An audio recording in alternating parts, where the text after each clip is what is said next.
जानकीकान्तस्मरणं जय जय राम राम। गोपिका जीवनस्मरणं गोविंद गोविंद। सद्गुरुमूर्ति की जय। गुरुर्ब्रह्मा गुरुर्विष्णु गुरुर्देवो महेश्वरः। गुरु साक्षात् परम ब्रह्म तस्मै श्री गुरवे नमः। गुरवे सर्वलोकानां विषजे भवरोगिणां निधये सर्वविद्यानां दक्षिणामूर्तये नमः।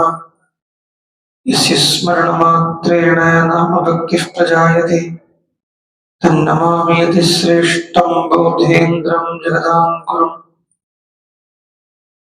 वागीशाद्यास्य मनसः सर्वार्थानां उपक्रमे यन्नत्वा कृतकृत्यास्यो तं नमामि गजाननम्।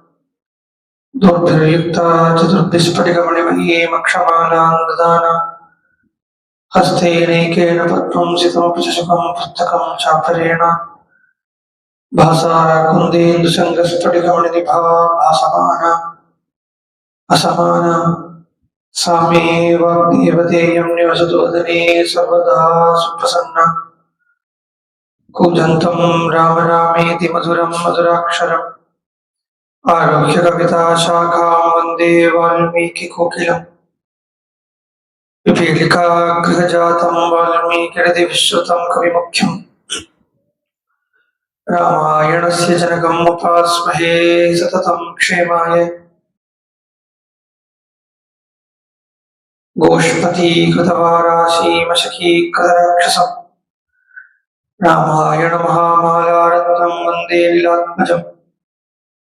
अञ्जनानन्दनं वीरं जानकी शोकनाशनम् कपीशं रक्षहन्तारं वन्दे लङ्काभयङ्करम्। उल्लङ्घसिन्धोः सलिलं सलीलं विश्वोगवह्निं जगात्मजायाः आदाय तेनैव ददाह लङ्कां नमामि तं प्राञ्जलिराञ्जनेयम्। आञ्जनेयमदिपाटलाडनं काञ्चनाद्रिकमनीयविग्रहम् पारिजाततरुमूलवासिनं भावयामि पवमाननन्दनम्। यत्र यत्र रघुनाथकीर्तनं तत्र तत्र कृतमस्तकाञ्जलिम्। बाष्पवारि परिपूर्णलोचनं मारुतीं नमत राक्षसान्तकम्। मनोजवं मारुततुल्यवेगं जितेन्द्रियं बुद्धिमतां वरिष्ठम्। वादात्मजं वानरयूथमुख्यं श्रीरामदूतं शिरसा नमामि। श्रीरामदूतं मनसा स्मरामि। वेदवेद्ये परे पुंसि जाते दशरथात्मजे वेदप्राचेदसादासीत् साक्षात् रामायणात्मना। वैदेही सहितं सुरद्रुमतले हैमे महामण्डपे मध्ये पुष्पकमासने मणिमये वीरासने सुस्थितम्। अग्रे वाचयति प्रभञ्जनसुते तत्त्वं मुनिभ्यः परं व्याख्यान्तम्। भरतादिभिः परिवृतं रामं भजे श्यामलम्। नमोऽस्तु रामाय सलक्ष्मणाय देव्यै च तस्यै जनकात्मजायै। नमोऽस्तु रुद्रेन्द्रयमानिलेभ्यो नमोऽस्तु चन्द्रार्कमरुद्गणेभ्यः। सकृदेव प्रपन्नाय तवास्मीति च याचते अभयं सर्वभूतेभ्यो ददाम्येतत्प्रदं मम। योऽन्तः प्रविश्य मम वाचमिमां प्रसुप्तां सञ्जीवयत्यखिलशक्तिधरस्वधाम्ना। अन्यांश्च हस्तचरणश्रवणत्वगादीन् प्राणान् नमो भगवते पुरुषाय तुभ्यम्।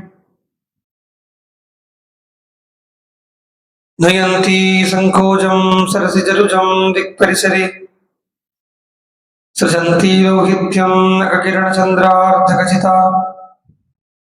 कवीन्द्राणां कृत्कैरवविकसनोद्योगजननी स्फुरन्ती कामाक्ष्याः चरणरुजिसन्ध्या विजयते।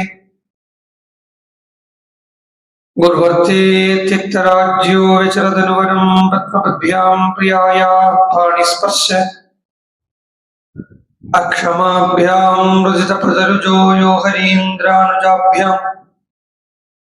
वैरोप्याशूर्पणख्यायाः प्रियविषहरुषारोपितभ्रूविजृम्भस्तस्ताब्धिः बद्धसेदुःखलदवदघनो कोसलेन्द्रोऽवदान्नः शान्तं पद्मासनस्थं सुरमुनिविनुतं मैथिलीं मम भागम् रुद्रादिसुरविनुतं गुरुसार्वभौमं श्रीरामचन्द्रं भजे। सप्तप्राकारमध्ये सरसिज मुकुलोद्भासमाने विमाने कावेरी मध्यदेशे मृदुतरफणिराट् भोगपर्यङ्गभागे निद्रामुद्राभिरामं कटिनिकटशिरः पार्श्वविन्यस्तहस्तम् पद्मादात्रीकराभ्यां परिचितचरणं रङ्गराजं भजेऽहम्। जानकीकान्तस्वर्णं जय जय राम राम।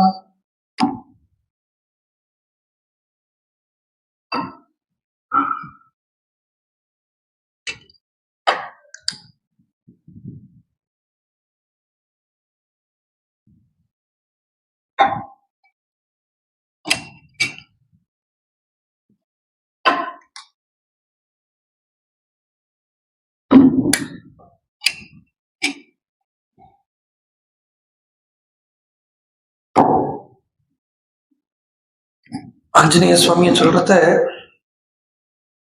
கோஷ்பதி கிருத வாராசியம் அப்படின்னு சொல்றார். சாதாரணமா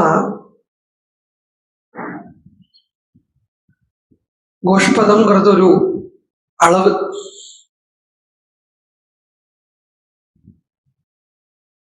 கோஷ்பதம்னா இந்த சேர்ல சகதியில ஒரு பசுமாடு நடந்து போகிறத அந்த மாடினுடைய கால் குழம்பு இருக்கே, அந்த குழம்பு உள்ள அமுங்கிறத ஒரு சர்டன் அமௌண்ட் ஆஃப் சகதி உள்ள குழி, அந்த குழிக்கு கோஷ்பதம்னு பேர்.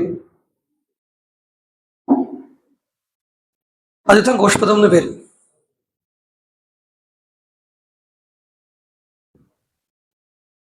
அந்த கோஷ்பதத்தை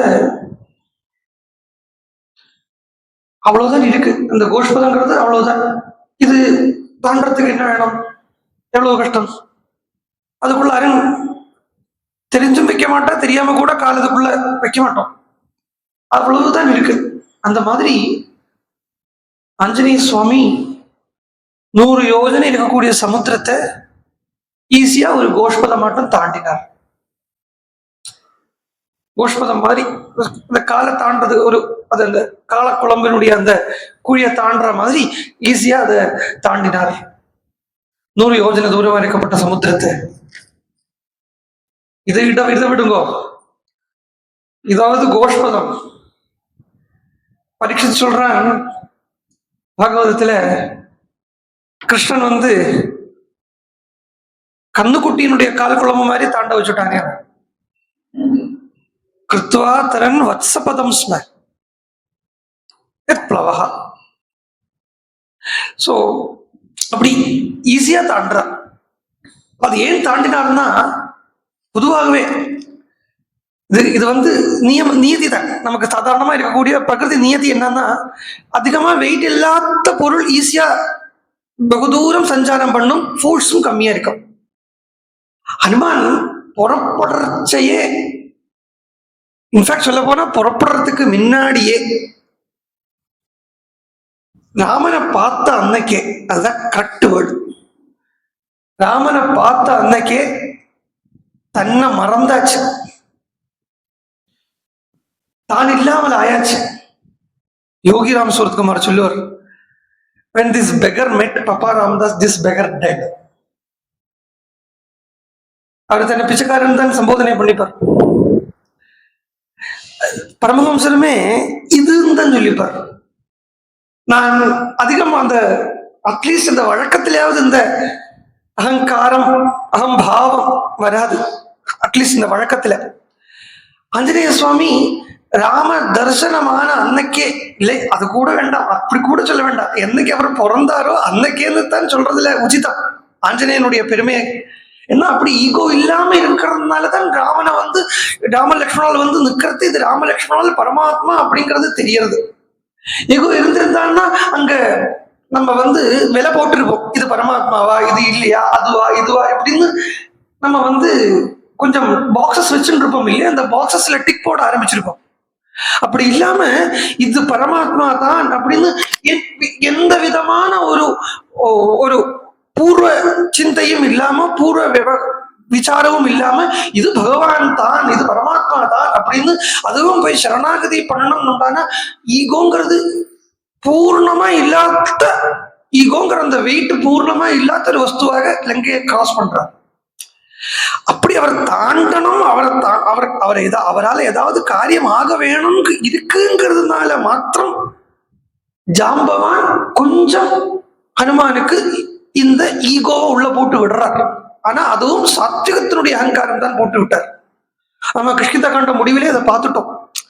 ஹனுமான் தன்னை மறந்துட்டார் அப்படின்னு சொன்னா அது எந்த ரீதியில எடுத்துக்கணும். தன்னை பத்தி மறந்துட்டார்னா அவருக்கு அலட்சியமேஷ் இல்லை அப்படின்னு அன்னைக்கே சொன்னிது. அந்த ஞாபக மறதி வரப்பட்ட அந்த ரோகம் இல்லை. அவர் மறந்தாருன்னா அந்த ஈகோ இல்லாத ஸ்திதியில் இருக்கார். அதனால அவருக்கு ஒரு சின்ன ஈகோவை போட்டு விடுறார் ஜாம்பவான். அவரால் காரியம் ஆகிறதுக்கு இருக்குங்கிறதுனால அதுவும் பரமசாத்விகமான ஒரு ஈகோ. அதனாலேயே பரமசாத்விகமான ஒரு நான் கூட வச்சுட்டு இருக்கார். அந்த சாத்விகமான நானுடைய லட்சணம் என்னதுன்னா, அதாவது இந்த சாத்விக அகங்காரத்தினுடைய லட்சணம் என்னது அப்படின்னு கேட்டா, நான் தாசன் அப்படிங்கிற எண்ணம் தான் சாத்விக அகங்காரத்தினுடைய லட்சணம். நான் பகவானுடைய பக்தன், நான் பகவானுடைய தாசன் அப்படிங்கிறது சொல்லிக்கிறது தான் சாத்விகமான ஈகோ லட்சணம். ஈஸியா பறந்து வந்துட்டார். அப்போ அந்த நான்கிறது இல்லாம இருக்கக்கூடிய ஸ்திதி இந்த சுந்தரகாண்டம் பூராகுமே, சுந்தரகாண்டம் சரி, சுந்தரகாண்டம் பூரா இந்த அகங்காரத்தை அழிக்கிறதுக்கு உண்டான பீடிகை போடுறதும், யுத்த காண்டம்ங்கிறது இந்த அகங்காரத்தை கம்ப்ளீட்டா இல்லாம பண்றதுமா தான் இருக்கு. அப்ப உத்தரகாண்டம் என்னதுன்னு கேட்டா ஆனந்த அனுபவம். 7 சப்த பூமிகால உத்தரகாண்டம்ங்கிறது ஆனந்த அனுபவம் என்கிற இந்த பூமிகா. அப்படி முதல்ல வந்தார். இந்த அகங்காரத்தை அழிக்கிறதுக்கு உண்டான ஃபர்ஸ்ட் ஸ்டெப் என்னதுன்னு கேட்டா, அதாவது அகங்காரத்தை அழிக்கிறதுங்கிறதும் பிரம்ம சாட்சா்காரங்கிறதும் வேறு கிடையாது. பிரம்ம சாட்சா்காரமே தான் அகங்காரத்தை இல்லாம பண்றது அப்படின்னு சொல்றது. அப்ப அந்த சாட்சா்காரத்துக்கு உபனிஷத்து வழி சொல்றது சிரவணம், மனனம், நிதித்தியாசம். சிரவண மனன நிதித்தியாசத்தாலதான் ஈகோவை இல்லாம பண்ண முடியாது, சாட்சா்காரம் ஆகப்படுறது.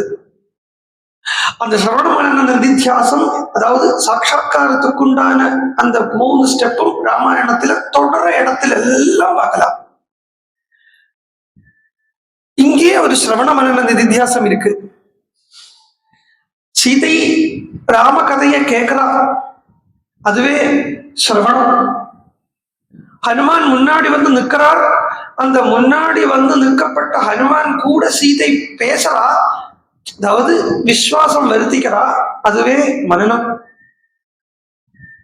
நிதித்தியாசம் அப்படிங்கிறது ஹனுமான் கிட்ட இது ராமன் தூதன் தான் அப்படிங்கிற அந்த விஸ்வாசம் வரதே அதுதான் நிதித்தியாசம். சாட்சா்காரம்னா என்னன்னா பஷ்ய அப்படின்னு காட்டுறாரே அங்குலியத்தை, அந்த பஷ்யன்னு காட்டுறதே சாட்சா்காரம். தொடர்ற இடத்துல எல்லாம் இது இருக்கும். அப்ப ராம கதையை கேட்டார் ஹனுமான், சீதை. அதுவும் பாருங்க, எந்த இடத்துலயுமே முதல்ல பிரம்ம சாட்சா்காரம்ங்கிறது சப்த பிரம்ம ரூபமா தான் சொல்லப்படுறது. முதல்ல அந்த சப்த பிரம்ம ரூப சாட்சா்காரம் தான், அதுதான் ஹிருதயத்துல உண்டாகும். ஏன்னா ஹிருதயம்ங்கிறது, ஹிருதயத்துக்கு இன்னொரு பேர் தான் சிதாகாசம். சிதாகாசம் அதுக்கு பேர். ஆகாசத்தினுடைய தன்மாத்திரை என்னதுன்னு பார்த்தா, சாதாரணமா பொதுவா பஞ்சபூதங்கள் இருக்கப்பட்ட ஆகாசத்துக்கு தன்மாத்திரை சப்தமா இருக்கு. அப்ப ஹிருதயம் சொல்லப்பட்ட அந்த சிதாகாசத்திலையுமே முதல்ல வரக்கூடிய சாட்சா்காரம்ங்கிறது சப்த பிரம்ம சாட்சா்காரம் தான். இது கபிலோவதாரத்திலேயே பார்க்கலாம். கபிலர் முதல்ல அவதாரம் எடுத்ததில்லை, இல்லை பகவான் முதல்ல வந்து சாட்சாத்காரம் கொடுக்கலை. கர்தமர் தபஸ் பண்ணிட்டு இருக்கார். அந்த கர்தமர் தபஸ் பண்ணிட்டு இருக்கக்கூடிய கர்தமருடைய ஹிருதயத்துல, அதுவும் கர்தமரை சொல்றது ஸ்பஷ்டமா பாகவதம் சொல்றது, கிரியாயோகேன கர்தமஹா, கிரியாயோகத்தால கர்தம பிரஜாபதி பகவான தபஸ் பண்றார், ஆராதனை பண்றார். அந்த கிரியாயோகத்தால ஆராதனை பண்ணக்கூடிய கர்தம பிரஜாபதிக்கு ஹிருதயத்துல சாட்சாத்காரம் முதல்ல கிடைக்கிறது எப்படின்னா, அங்கேயே சுகரால சொல்லப்படுறது சாப்தம் பிரம்ம ததத் வபுஹு, சப்த பிரம்ம ரூபத்துல பகவான் வந்து அவருக்கு முதல்ல சாட்சாத்காரம் கொடுத்தார். அந்த சாட்சாத்காரமே, அந்த சப்தமே அப்புறமா அர்த்தமாக மாறித்து. இப்படித்தான் அந்த பாகவதம் போயிட்டு இருக்கு, போகக்கூடிய அழகு. அப்போ இங்க ஹனுமான் முதல்ல சீதைக்கு சொல்லக்கூடிய ராமாயணம் இந்த லிங்க சரீரம் அப்படின்னு இருக்கக்கூடிய இந்த லங்கையில சீதைக்கு கிடைச்ச முதல் சாட்சாத்காரம் ராம சாட்சாத்காரங்கிறது சப்த பிரம்ம ரூபத்துல வருது. அங்க நம்ம நேற்றுக்கு அங்குலிய பிரதானத்தை சொல்லிட்டோம். ஆனா அதுக்குள்ள நிறைய விஷயங்கள் சொல்றதுக்கு இருக்கு. ஜஸ்ட் அது சீக்கிரம் பார்த்துட்டு மேல கதைக்கு போலாம். சொன்னார், பிரகாசிக்கிறதுலேருந்து ஆரம்பிக்கிறார். அந்த ஹனுமான் ராமாயணம் சீதைக்கு சொல்லக்கூடிய அழகு நீங்க ஒண்ணு நினைச்சுங்கோ. இப்ப சீதையிட்ட ஹனுமான் வந்து ராமாயணம் சொல்றாருன்னா இந்த ஸ்லோகமா பேசியிருக்க மாட்டான். பேசியிருக்கலாமோ பேசியிருக்க தெரியல.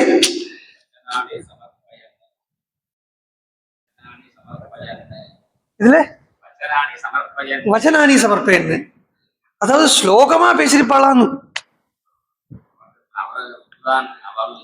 அல்ல, இந்த வால்மீகி எழுதியிருக்காரு இல்லையா, வால்மீகி என்ன சொல்றார், இப்படியே நான் ராமாயணம் பண்ணுவேன். ஈதிருஷை கரவாணியகம் அப்படிங்கிறத ஈதிருஷை கரவாணி ஆரம்பத்துல சொல்றார். ஈதிருஷை கரவாணியகம்னா கீதிருஷை எந்த ரீதியில முதல்ல அனுஷ்டுப் சந்தசீல ஸ்லோகம் வந்ததே அந்த மாதிரியே ராமாயணத்தை மேல் கொண்டு போறேங்கிறார். சோ ஸ்லோக ரூபமா பேசியிருப்பாளா இல்ல எப்படி பேசியிருப்பாங்கிறது தியான விஷயம், அவாவா பாவ விஷயம், அதுவுமே சாட்சாத்கார விஷயம். சொல்லறத முதல்ல ஆரம்பிக்கிறதையே என்ன சப்தத்தில் ஆரம்பிக்கிறார் பாருங்க. அதுக்காக இப்படி ஒண்ணுமே சொல்லியிருக்க மாட்டார்னு அல்ல நான் சொல்றது, அது இல்லையா அர்த்தம். இப்ப நம்ம சாதாரணமாவே பொதுவா ரெண்டு பேரும் பேசிக்கிறத கான்வர்சேஷனா தான் இருக்குமே வழி, அது ஒரு அதுக்குள்ள ஒரு சங்கீதம் இருக்கும். ஆனா அதுல பொயட்ரி சொல்ற மாதிரி அவரோ கவி இருக்கலாம். ஆனாலும் ஆரம்பிக்கக்கூடிய சப்தம் ராஜான்னு ஆரம்பிக்கிறார். ராஜா அப்படின்னாலேயே ரதின்னு அர்த்தம். ரதி, ராஜா, ரதி இதெல்லாமே பர்யாய பதங்கள். பிரகாசிக்கக்கூடியதுன்னு ஒரு அர்த்தம் இருக்கு. ராஜதே, பிரகாசத்தே அப்படின்னு ஒரு அர்த்தம் இருக்கு. பிரகாசம்ங்கிற அந்த சப்தத்திலேருந்து ஆரம்பிக்கிறார். எப்படி பிரகாசிச்சார், என்னமா பிரகாசிக்கிறார், 10 இந்திரியங்களையும் கண்ட்ரோல் பண்ணி வச்சுண்டு பிரகாசிக்கக்கூடிய ராஜா தசரதா. ரச குஞ்சர வாஜிமான் அப்படின்னு நீங்க ராமாயண கதையை சொல்றார். அது ரொம்ப போகலை, போன வெளில வர முடியாது. ஆனா ஒரு இப்ப சொன்னேன், இந்த ராஜன் சப்தத்துக்கு சொன்ன மாதிரி மேலே ஒவ்வொருவனுக்கும் விசேஷம் இருக்கு. ஏன்னா அந்த ஒரு சின்ன அத்தியாயத்துக்குள்ள ராமாயணம் ஹனுமான் சொல்றார். அது சொல்லப்பட்ட ஒரு ஹனுமான்கிற ஒரு சாதாரணம் இல்லை, பக்கா ராம சாட்சா்காரத்தை ஹிருதயத்திலேயே தரிச்சுட்டு இருக்கக்கூடியவர், ராமானுபவத்திலே இருக்கக்கூடியவர், ஈகோவே இல்லாதவர். அவர் வாயிலிருந்து ஒரு வார்த்தை வருதுன்னா அது 10 இல்லை, 1000 இல்லை, 10000 இல்லை, லட்சம் ரீதியில அது வந்து பிரகாசிக்கும், லட்சம் ரீதியா பிரகாசிக்கும்.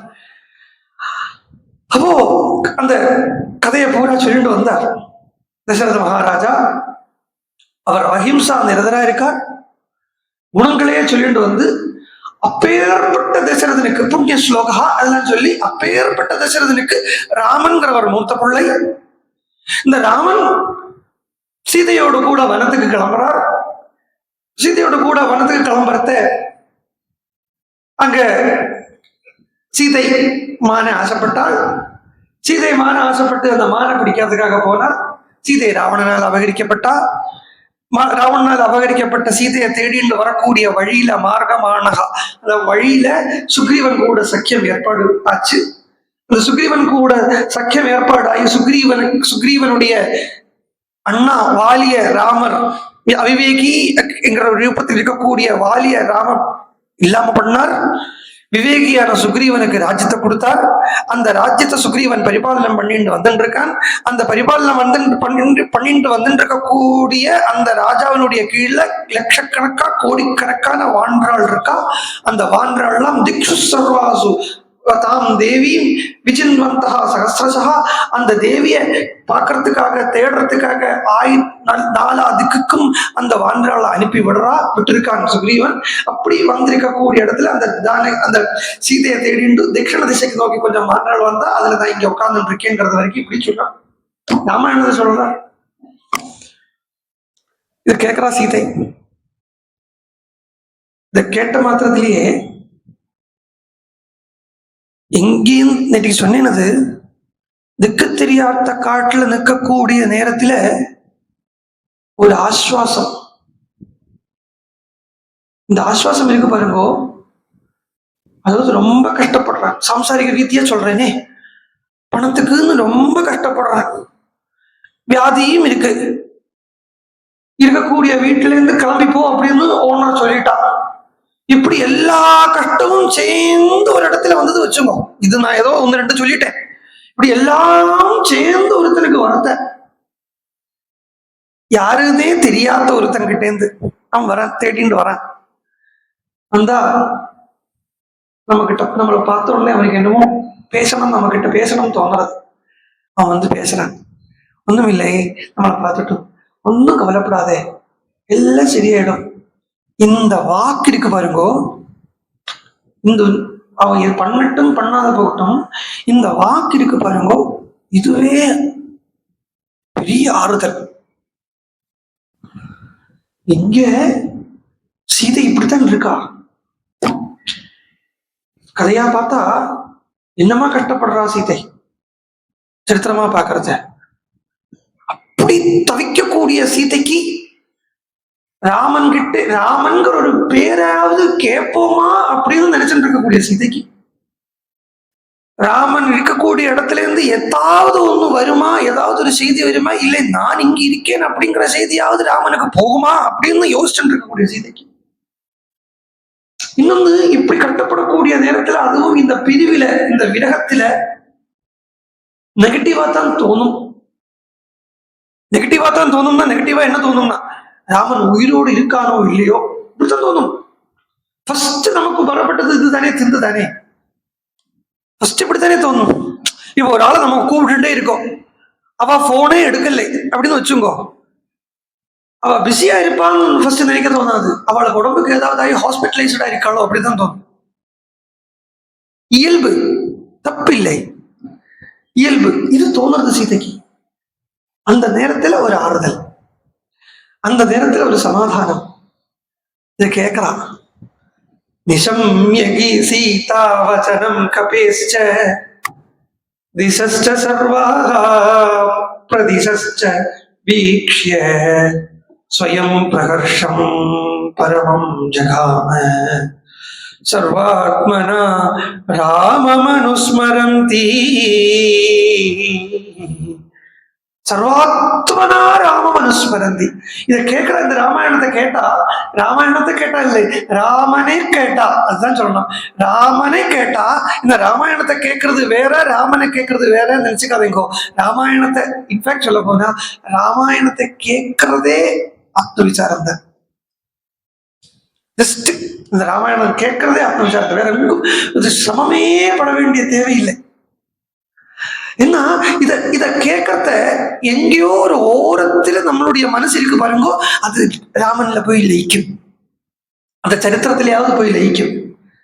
அந்த இவ்வளவு யோகா பண்றது, இவ்வளவு சாதனை பண்றது, இவ்வளவு ஜபம் பண்றது, இவ்வளவு தபம் பண்றது, இந்த ஊருக்கா போறது எல்லாம் எதுக்கு? இந்த மனோலயத்துக்கு தானே.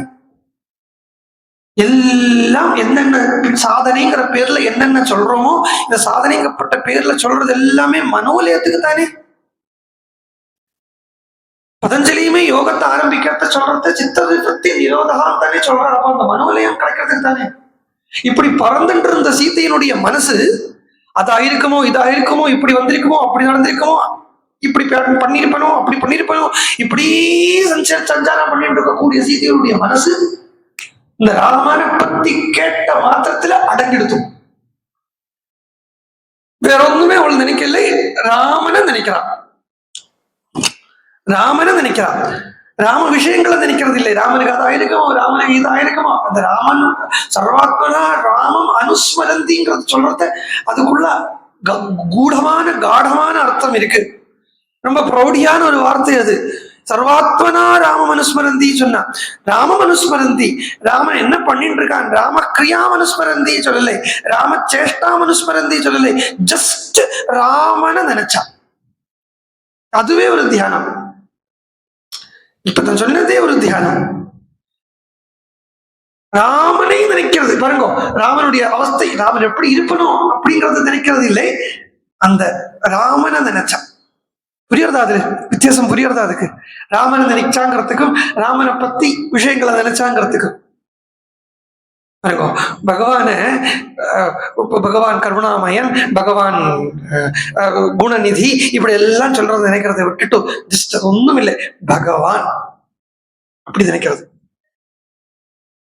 சாதிர்யகூர்த்வம் சததா ஹ்யதஸ்தான் நிரீக்ஷமாணா தமசிந்த்ய புத்திம் ததர்ஷ பிங்காதிபதேரமாத்யம் வாதாத்மஜம் சூரியமிகோதயஸ்தம். அங்க இங்கேயும் பார்த்தா என்ன, ஹனுமான் சொல்லக்கூடிய ராமாயணம் அவெல்லாம் தூங்கிட்டு இருக்கா, ராட்சசிகள் எல்லாம் கீழே நல்லா கொரட்டை விட்டு தூங்கிட்டு இருக்கா, அவளுக்கு கேட்கலை, சீதைக்கு மட்டும்தான் கேட்டது. இதுவே ராமசங்கல்பம், இதுவே தெய்வீகம், இதுவே தெய்வீகம். நீங்க யோசிச்சு பாருங்க, பாகவதத்திலேயுமே இது நம்ம எப்பவுமே நான் பண்றதுதான் இந்த கம்பேரிட்டிவ் ஸ்டடின்னு அதுக்கு. ஒரு பக்கம் பாகவதம், ஒரு பக்கம் ராமாயணம், ரெண்டே அப்படியே சேர்த்து பார்த்துட்டு போறது. பாகவதத்துல இதே மாதிரி ஒரு பாகத்துல வரும், கிருஷ்ணன் ராசக்கிரீடைக்கு வேணுகானம் பண்றத மத்தவ யாரும் கேட்கல, கிருஷ்ணன் யார சங்கல்பிச்சானோ அவ மாத்திரம் கேட்டான். அதேதான் இவ்வளவு ராட்சசி. அப்ப மத்தவ என்ன பண்ணிட்டு இருந்தா, தூங்கிட்டு இருந்தா. அப்ப கோபிகள் தூங்க இல்லையா, அவளுக்கு ஏது தூக்கம்? இங்க அங்க 5 லட்சத்துக்கு மேல கோபிகளை சொல்றது, இங்க அதோட எல்லா சேர்த்து வச்சு ஒரு சுலபமா சீதையை சொல்றது. சீதைக்கு ஏது தூக்கம்? அப்படி இருக்கா? அவள்லாம் ஏன் தூங்கினான்? அதுவும் ராமசங்கல்பம். ஏன்னா இதே ராமர் தான் அயோத்தியாலேருந்து ஜனங்கள் கூட வந்து பின்பற்றி தொடர்ந்து வந்துட்டு இருக்கா. சரியோ கரையில வந்து நிற்கிறார். முதல் நாளைக்கு தமசா நதி கரையில வந்து நிற்கிறத எல்லாரையும் தூங்க பண்ணிட்டு உள்ள சுமந்தரே உள்ள ரத்தத்தை எடுங்கோ ஓட்டிட்டு போலாம் அப்படின்னு சொல்றத சுமந்தருக்கு தூக்கம் இல்லையா? இல்லதான் அந்த குதிரைகள் தான் கணச்சிருக்காதா? ஈஸ்வரனுடைய சங்கல்பம் இருக்கு வச்சுக்கோளேன்.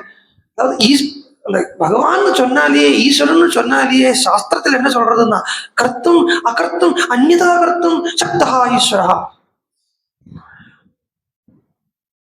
ஒரு சின்ன கதை பரமஹம்சருடைய விஷயத்துல. பரமஹம்சர் எப்படி பிடிச்சு அலைஞ்சுட்டு இருக்கார், பகவானை பார்க்க முடியும் அப்படிங்கிற அந்த டிட்டர்மினேஷன்லயே இருந்துட்டு இருக்கார். உடனே இந்த மதுரநாத் பாபுங்கிற அந்த ராணி ராசமனுடைய மாப்பிள்ளை, கோவில் கட்டினாலே அவன் மாப்பிள்ளை.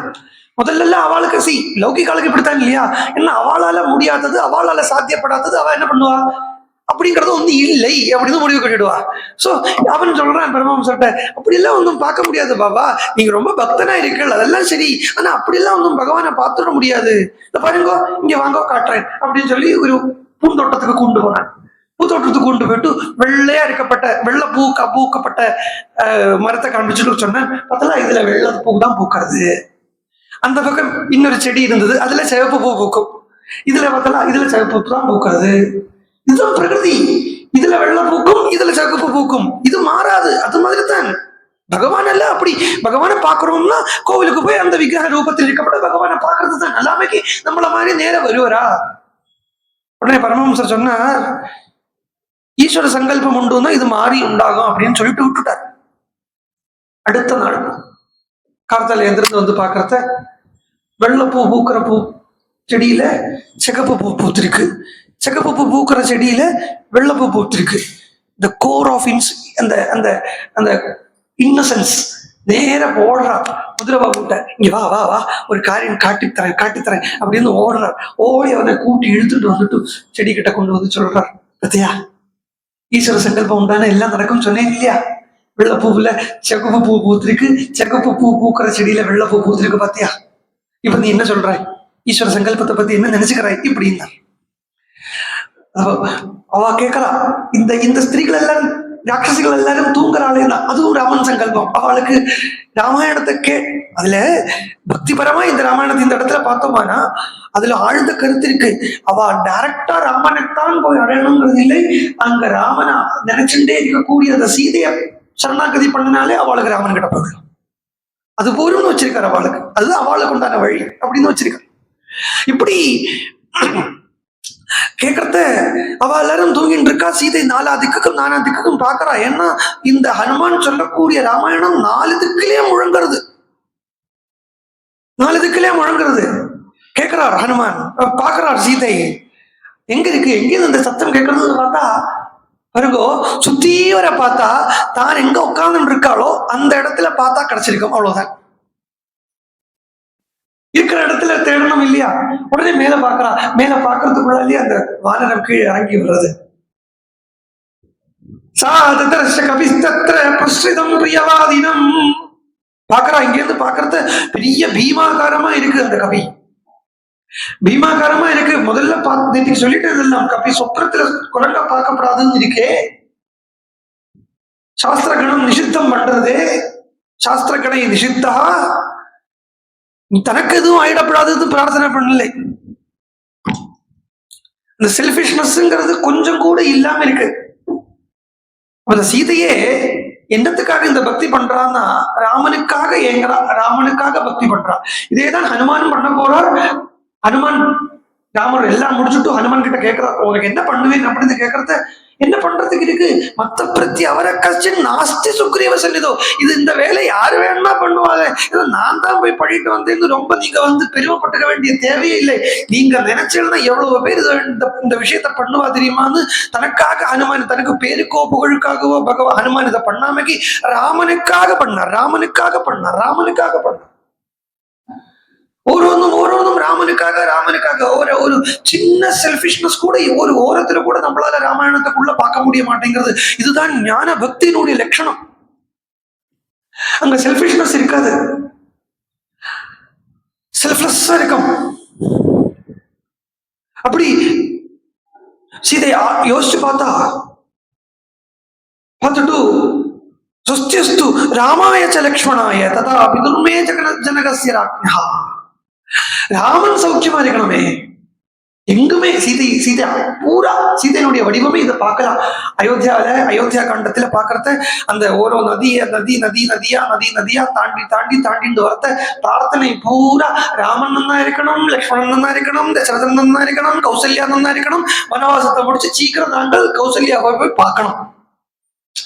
கௌசல்யாவை போய் நாங்கள் சீக்கிரம் போய் பார்க்கணுங்கிறது தனக்காக இல்லை, அப்பதான் கௌசல்யா மனசு நிறையும் அப்படிங்கிறது என்கிறதுக்காக. இதுதான் நாரீணா முத்தமா வதுகு சொல்றா.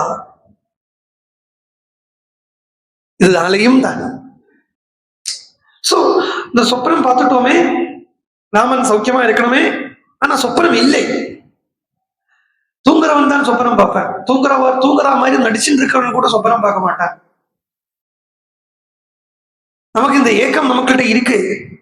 அந்த ஏக்கம் இருக்கிறதுனாலயே நம்மளால தூங்க முடியாது, நமக்கு தூக்கம் வரது இல்லை.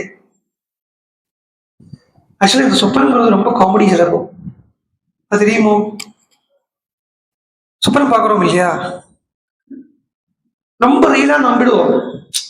அதனாலே திருப்பி காலம்பரை எழுந்திருந்து சிலப்ப நடுவில் சின்ன தூக்கம் கலையுமே, தூக்கம் கலைஞ்சிட்டு திருப்பியும் தூங்க போறோம் வச்சுக்கோ, அந்த சொப்பனத்துடைய கண்டினியூஷனே திருப்பி வரும்.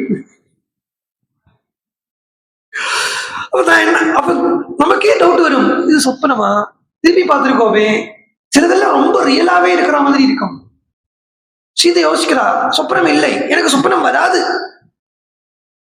மனசு இருந்தா தானே சொப்பனம் வரும். மனசே ராமன் கிட்ட என்ன இருக்கு, அப்புறம் எங்க போய் சொப்பனம் வர போறது? ஒரு சொப்பனம் இல்லை. அப்ப இது வாஸ்தவத்துல கவிதான் அப்படிதானா? இது சத்தியமா இருக்கணுமே அப்படின்னு பகவான் ஈஸ்வரன் கிட்ட பிரார்த்தனை பண்ணிக்கிறா சீதை. பிரார்த்தனை பண்ணிட்ட உடனே ஹனுமான் அந்த இடத்துல இருந்து கீழே இறங்கி வரார். வந்து கேட்கிறார் சீதைட்ட. தெரியும் சீதை தான் நன்னா தெரியும் ஹனுமானுக்கு, இருந்தாலும் அதை ஒண்ணு கூட அஷூரன்ஸ் பண்ணிக்கிறார். ஷுவரா சீதை தானா அப்படின்னு அஷூரன்ஸ் பண்ணிக்கிறார். நீ யாருமா, இங்க தனியா ராட்சசிகளுக்கு மத்தியில போய் உட்கார்ந்து இருக்கியே, யாராவது உன்னை கொண்டு வந்துட்டாளா? எல்லாம் கேட்ட உடனே சீதையை தன்னை பத்தி சொல்லிக்கிறான். ராமாயணத்துல தொடர் இடமெல்லாம் அந்தந்த ராமாயண கதாபாத்திரங்களே ராமாயணத்தை சொல்லுவார். லவகுஷாதான் என்னைக்கோ சொல்லி வச்சா ராமாயணம் இல்லை. ராமனே ராமாயணம் சொல்றார், சீதை ராமாயணம் சொல்றார், மந்தோதரி ராவணனுக்கு ராமாயணத்தை சொல்றா.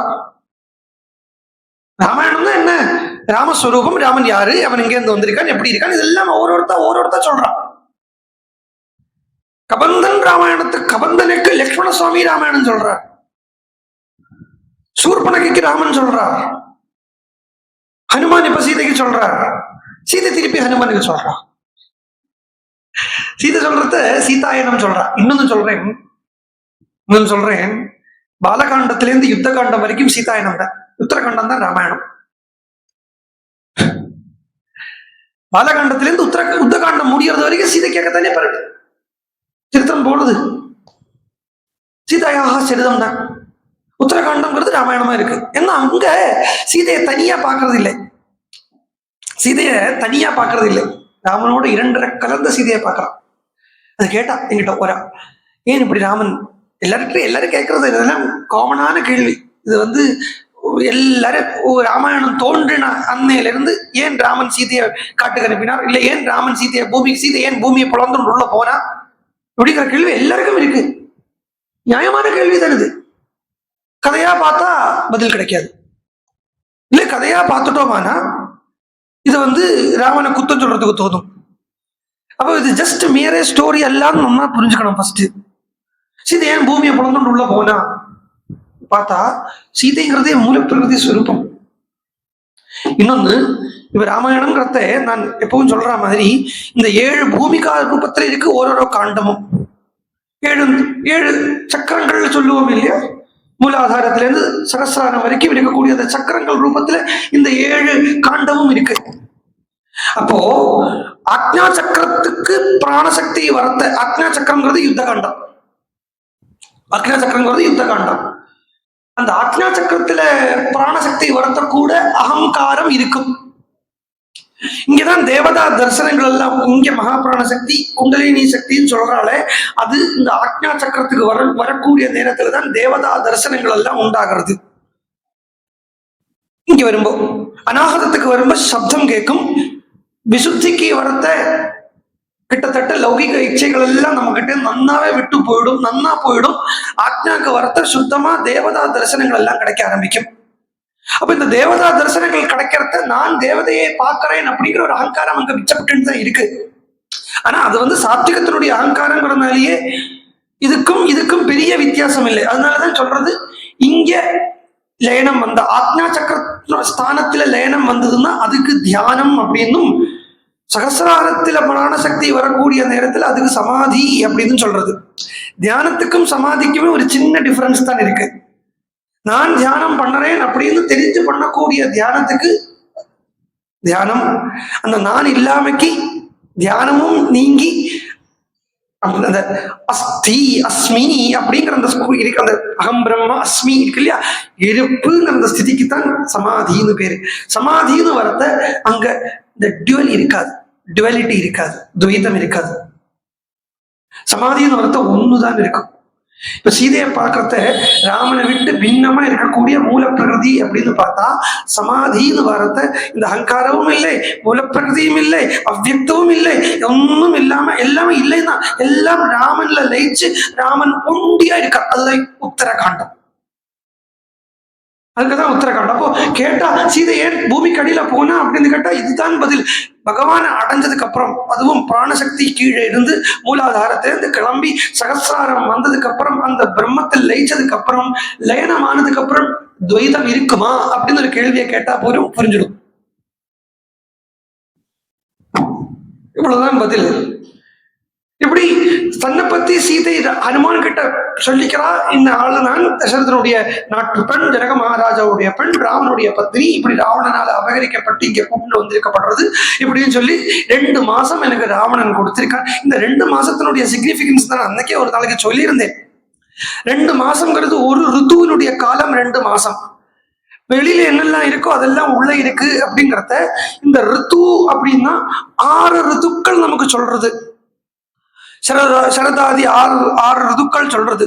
இதுல 3 ருதுக்களை தட்சிணாயனம் அப்படின்னு, 3 ருதுக்கள் உத்தராயணம்னு சொல்றான். இது இந்த 6 ருதுக்கள் எங்க இருக்குன்னு பார்த்தா வெளியில் இருக்கக்கூடியது அண்டத்தில் இருக்கிறது பிண்டத்தில் இருக்கணும் இல்லையா? அப்ப அண்டத்தில் இருக்கக்கூடியது பிண்டத்தில் எங்க இருக்குன்னு பார்த்தா இந்த 6 ருதுக்களே 6 விதமான சக்கரங்களாக இருக்கு. 6 ருதுவே மூலாதாரம், சுவாதிஷ்டானம், மணிப்பூரம், அது வரைக்கும் பார்த்தோம்னா தட்சிணாயனம். அநாகதம், விசுத்தி, ஆக்ஞா, இது 3ம் பார்த்தோம்னா உத்தராயணம். பீஷ்மர் எந்த உத்தராயணத்துக்கு காத்துட்டு இருந்தார்னா இந்த உத்தராயணத்துக்கு காத்துட்டு இருந்தார். தட்சிணாயணத்துல பிராணன் போயிட்டா முக்தி கிடைக்காதுன்னு எப்படி சொல்ல முடியும்? நிறைய பக்தால் தட்சிணாயணத்துல பிராணனை விட்டுருக்கா. அப்ப அவளுக்கு முக்தி இல்லைன்னு தான் சொல்லிடுறது. யோசிச்சு பாருங்க. அப்ப அவ பண்ணின பக்தி வீணா போயிடாதா? அப்ப இந்த உத்தராயணம்ங்கிறது என்ன கணக்குல? எதுவுமே எந்த சாஸ்திரமே உள்ள பாக்குறதுக்கு தானே சொல்லி தரது. அப்போ இந்த 6 ருதுக்கள்ல இப்போ 2 மாசம் டைம் கொடுத்திருக்காங்க. அந்த ஒரு ருது, அந்த ஒரு சக்கரம், அந்த ஒரு ஸ்தானம் மேல கர்றது. இப்போ 5வது இடத்துல இந்த சுந்தரகாண்டம்ங்கிறது 5வது இடத்துல இருக்கு இல்லையா? 5வது இடங்கிறது இந்த விசுத்தி ஸ்தானம் இல்லையா? இந்த விசுத்தி ஸ்தானத்திலிருந்து மேல போகக்கூடிய அடுத்த சக்கரத்துக்கு போகக்கூடிய அந்த காலை அளவு ஒரு ருத்து காலம். அதுதான் 2 மாசம் அப்படின்னு சீதை சொல்றான். 2 மாசம் டைம் தந்திருக்கான் ராவணனுக்கு. ராம சாட்சாத்காரத்துக்கு 2 மாசம் டைம் இருக்கு. ஆனா 1 மாசத்துக்குள்ளே பகவான் வந்துட்டார்.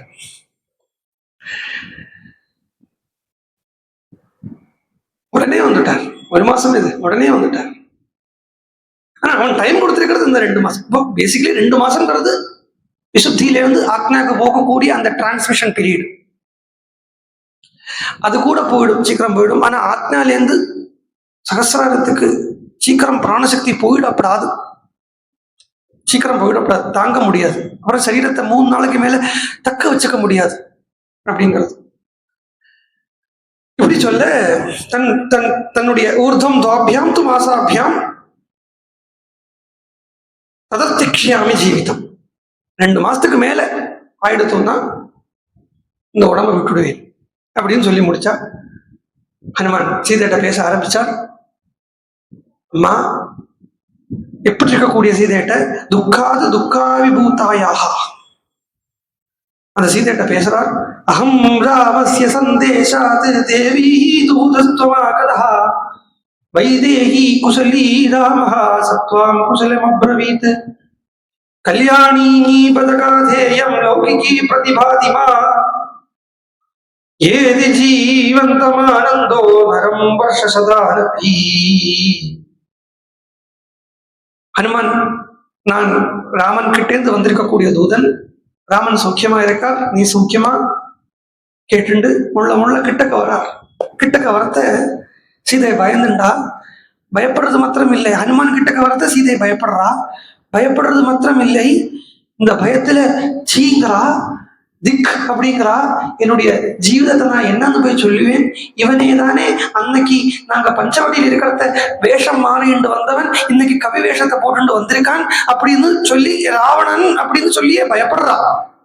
ராவணன் சொல்லி பயப்பட்டுட்டு சீதை அடுத்தது என்னன்னா, சீதை ராவணன்னு சொல்லி பயப்பட்டதுக்கு அப்புறம் நான் இவனத்தானே தினஸ்தானத்துல பார்த்தேன் எல்லாம் சொல்லிட்டு அப்படியே முள்ள அந்த இது வரைக்கும் ஹனுமானை பார்த்தா இல்லையா, இப்ப ஹனுமானை பார்த்து பயப்படுறா சொல்றோம் இல்லையா, தனக்குள்ள என்ன ஓடிட்டு இருக்குன்னு சீதை பார்க்கறான்.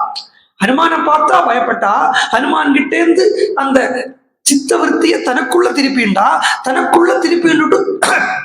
தனக்குள்ள இப்ப என்ன ஓடிட்டு இருக்குன்னு பார்த்தா, தனக்குள்ள எங்கேருந்தோ தெரியாமைக்கு ஒரு அவிச்சின்னமான ஒரு நிம்மதி ஒழுகிட்டு இருக்கிறத சீதை கவனிக்கலாம்.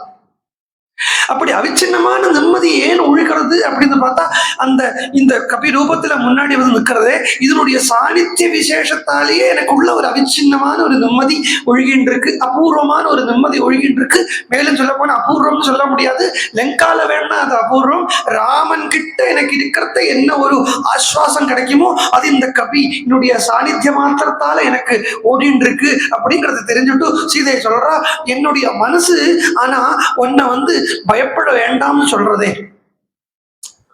நான் ஏதோ உன்னை பார்த்து பயப்படுறேன், என்னுடைய மனசான உன்னை பார்த்து பயப்பட வேண்டாம்னு சொல்றது.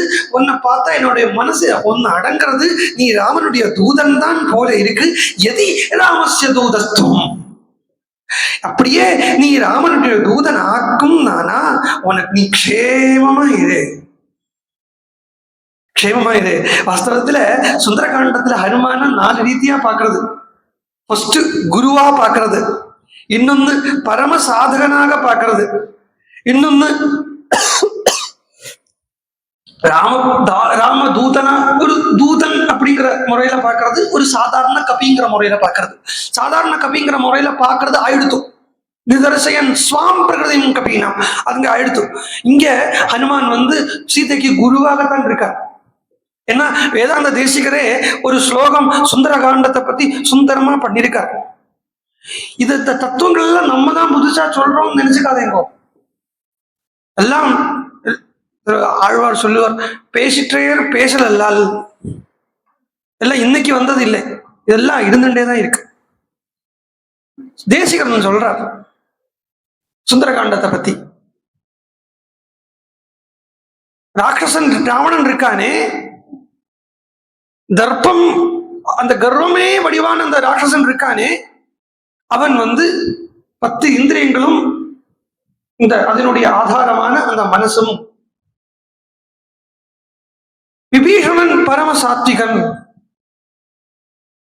தர்ப்போதக்ர தசானனேந்திரிய மனோ நக்தம் சராதிஷ்டிதே.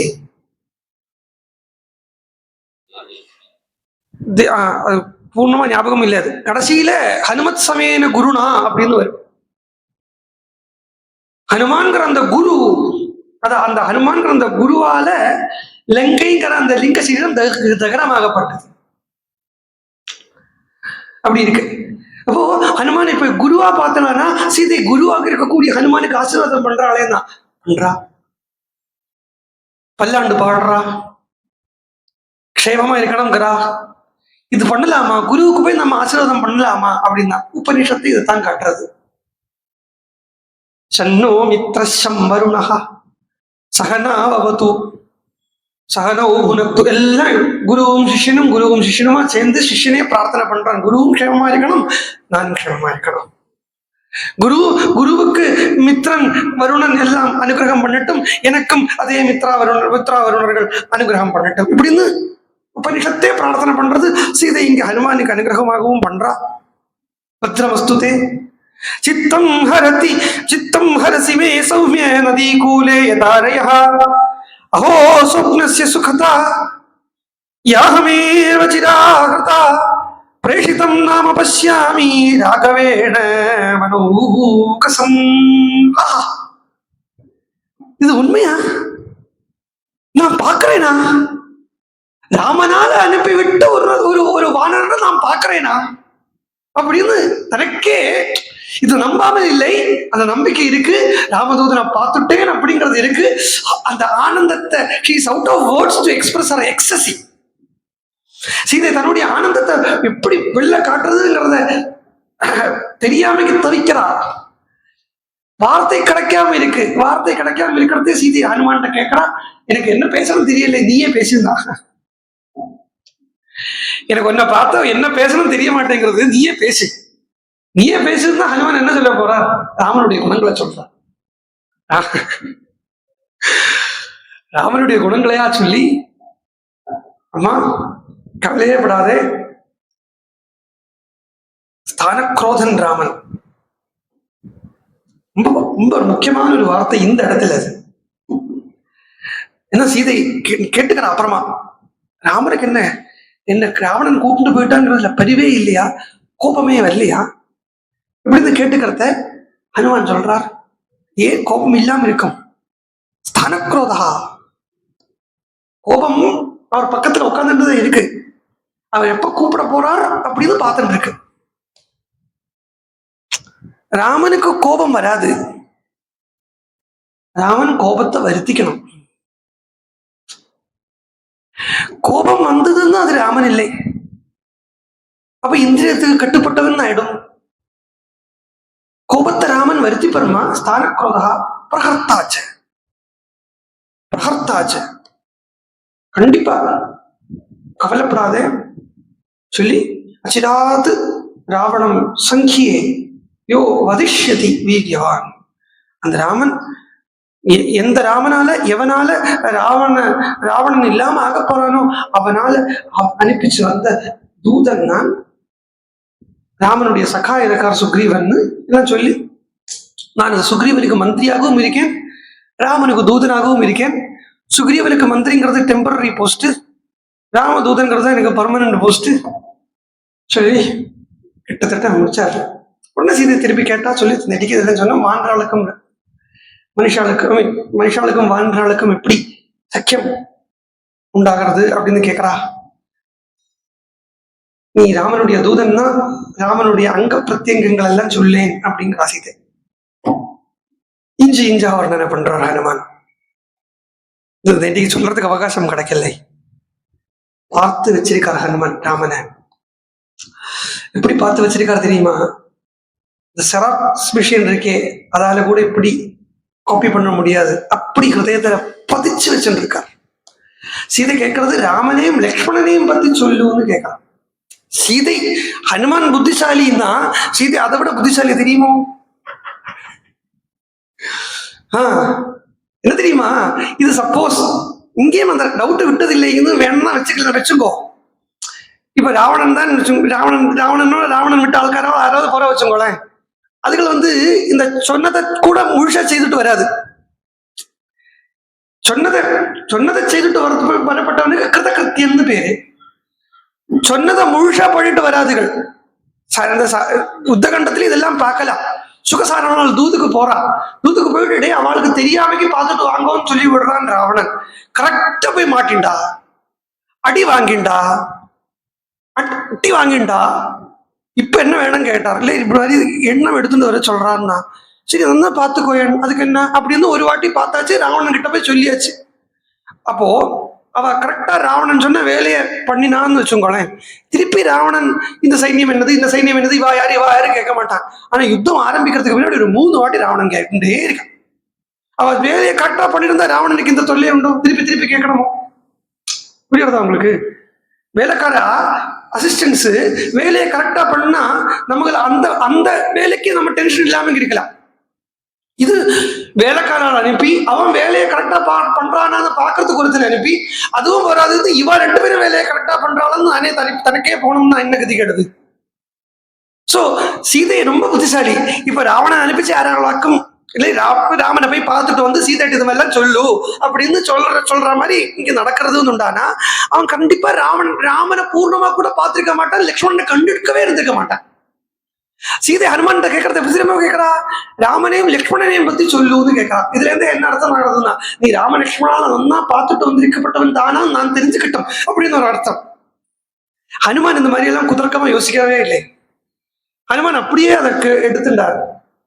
சொல்றார் பதனார். ஆஹா, பதன்னா சில இடத்துல கேதம்னு அர்த்தமா போகும், பாக்கியம்னு அர்த்தமா இருக்கும். ஐயோ அப்படியும் இல்லையா? ஐயோ என்ன பாக்கியம் சொல்ற. என்ன, நான் ராமனை பத்தி சொல்ல போறேனே. இது எல்லாமே எல்லாம் இன்டர் கனெக்டட். அங்க பாகவத ஆரம்பிக்கிறதையும் சூத்திரத்தை தான் சொல்றார். இது சம்பிரஷ்ன சம்ஹிருஷ்டா விப்ராணாம் ரவ மகர்ஷினி பிரதிபூஜ்ய வதஸ்தேஷாம் பிரவக்தம் உபசக்கிரமே. இங்கே ஹனுமான் சொல்றார், ஆஹா என்ன பாக்கியம் பண்ணினேன். ராமனை பத்தி சொல்றதுக்கு இல்லவா சொல்லிருக்கையம்மா, சொல்றேன். ஜானந்தி பத திருஷ்டியாமா வைதேகி பரிபிரச்சசி பத்து கமல பத்ராட்சி சம்ஸ்தானம் லக்ஷ்மணஸ்ய. சீதையை பார்த்தார், கமலபத்ராட்சின்னு கூப்பிட்டார். கமலபத்ராட்சின்னு கூப்பிட்டாரா? அடுத்தது ராமனை பத்தி சொல்ல ஆரம்பிக்கிறார். ராமஹா கமலபத்ராட்சா, அதுல இருந்து ஆரம்பிக்கிறார். ராமன் கமலபத்ராட்சன் எல்லாம் ராமனை பத்தி வரிசையா. தாமரை போன்ற கண்கள், கண்ணாண்டு தீர்க்கமான கண்கள், பூர்ண சந்திரனை போல் இருக்கக்கூடிய முகம், ராமன் தேஜஸ்வி, சூரிய சன்காசன், க்ஷமைக்கு பிருத்திவி சமம், பிரகஸ்பதி சமமான புத்தி, யசஸுக்கு இந்திரனுக்கு சமமான கீர்த்தி, சர்வலோகத்துக்கும் ரட்சிதா, சொரிதனங்களை ரட்சிக்கக்கூடியவன், ரட்சிதா ஸ்வஸ்ய தர்மஸ்ய சொச்சி விருத்தஸ்ய தர்மஸ்ய பட்ச பரந்தபா. இப்படின்னு ராமனுடைய குணங்கள் எல்லாமே சொல்லிட்டு வந்து அடுத்தது ரூபத்துக்குள்ள ராமனுடைய ரூபத்துக்குள்ள போகிறார் ஹனுமான். இந்த ரூபத்தை நமக்கு இப்போ பிரதானமா இருக்கு, அதுக்காக இதை எடுத்துட்டேன். ரூபத்தை சொல்றத சமஸ்த விபக்தாங்கா வர்ணம் சியாமம் சமாஸ்ருதா அப்படின்னார். விந்தாதிக்கு பார்த்தோம், ஜஸ்ட் கிளான்ஸ் பார்த்தோம், டச் பண்ணிட்டு வந்துட்டோம். ராமன் வந்து சியாம வர்ணத்தில் இருக்கான் அப்படின்னா ஹனுமான். பொதுவா பரிபூர்ண அவதாரங்களை இத சியாம வர்ணமாகவே சொல்லப்படுறது. சியாம வர்ணம்ங்கிறத கருப்பு, சியாமம் சொன்னா அது வந்து கருப்பு, பச்சை, நீலை, இதுக்கெல்லாம் சியாமம் தான் பொதுவா. அப்போ இங்க போய் சியாம வர்ணம்னு சொல்றாரு. ஏன் ராமனை சியாமம்னு சொல்றா? தேவியே சொல்றத சியாமலான்னு சொல்றா. சியாமலா அம்பாளா சொல்றத சியாமலாம்பிகை அப்படிங்கிறா. ஏன் இந்த நிறம்? இதுக்கு காரணம் என்ன அப்படின்னா, அன்றைக்கு ஒரு ஸ்லோகத்தை சொல்லி நிறுத்தினோம். வசுதேவன் கிருஷ்ணனை சொல்ற ஸ்லோகம். ஏன் சியாமல வர்ணம்? சியாமலம்ங்கிறதுனுடைய சிக்னிபிகன்ஸ் என்னன்னா, நிறங்கள்ல வெள்ளை, சிகப்பு, கருப்பு. இப்போ இந்த இடத்துல சியாமலம் அப்படின்னா நம்ம சாதாரணமா பார்க்கப்பட்ட கருப்பு, பச்சைன்னு மாத்திரம் எடுத்துக்காதீங்க. நம்ம கண்ணுக்கு தெரியக்கூடிய கருப்போ நம்ம கண்ணுக்கு தெரியப்பட்ட பச்சையோ இல்லை. ஏன் சொல்றேன்னா, நம்மளுடைய கண் இருக்கே அது வந்து சில கலரை பார்க்கறதுக்கு டிசைன் பண்ணப்பட்டது. நம்மளுடைய கண், இந்த ஊனக்கண்ணை சொல்றேன். இங்க ஹனுமான் சொல்றது சியாமல வர்ண ஆசிரிதா, சியாமல வர்ணம் சியாமல ஆசிரிதாங்கிறத அது இந்த ஊனக்கண்ணனுடைய திருஷ்டியால சொல்றது இல்லை, ஞானக்கண்ணனுடைய திருஷ்டியால சொல்லக்கூடிய சியாமல வர்ணம். இந்த பச்சையா அந்த பச்சை, ராமர் பச்சைன்னு ஒரு சாரிக்கே கலர் போட்டு, இந்த பச்சை அந்த, அதாவது இதெல்லாமே நல்ல ஆழ்ந்த தியானத்தினுடைய விஷயமா இருக்க ஒழிய ஒன்றும் ஊனக்கண்ணனுடைய விஷயமாக அல்ல. அப்போ வர்ணம் சியாமம் சமாஸ்ருதா அப்படின்னா இது என்ன சியாமத்தை சொல்றதுன்னா, இந்த இடத்துல இந்த சியாமம் அப்படிங்கிறது தாமசம்னு அர்த்தம். ஐயோ பகவான போய் தாமசீகம் கரளா அப்படின்னு கேள்வி வரலாம். தாமசீகம் பகவானுக்கு இல்லை, பகவானுடையது தாமசீகம். அது இங்க சொல்றத ஸ்பஷ்டமா சொல்றார். வர்ணம் சியாமம் சம் ஆஸ்ருதா, சியாம வர்ணத்தை எடுத்துட்டு இருக்கார். But he is not exactly சியாமம். நம்ம சொல்றத கிருஷ்ணனை கருப்புன்னு சொல்றோம், காளிய கருப்புன்னு சொல்றா. இவா கருப்பே கிடையாதுங்கிறார் பரமஹம்சர். பார்த்தவர் சொல்றார். நான் என்ன சொல்லட்டும்? நீ நேரா பார்க்கல, அதனால உனக்கு கருப்பா தெரியறதுங்கிறார். நேரா பார்த்தீங்கன்னா உனக்கு கலரே தெரியாது சொல்றார். பாருங்க, I have studied this, I have learned this from an unlettered man அப்படிங்கிறார் விவேகானந்தர். அந்த எழுத்து படிக்க கூட்டி படிக்க தெரியாதவர் சொல்றது, கடல்லையோ ஆகாசத்தையோ இங்கேருந்து பார்த்தா நீலையா தானே தெரியும். ஆனா கடல் ஜலத்தை கையில் எடுத்து பார்த்தா அதுக்கு என்ன நிறம் இருக்குதுன்னு கேட்கிறாங்க. நியாயம் தான் இல்லையா? நியாயம் தான் இல்லையா? அப்ப நம்ம சாமல வர்ணமே, சாமல என்ன நீலாம்பர சாமல கோமல அங்கம் அப்படின்னு சொல்றோமே.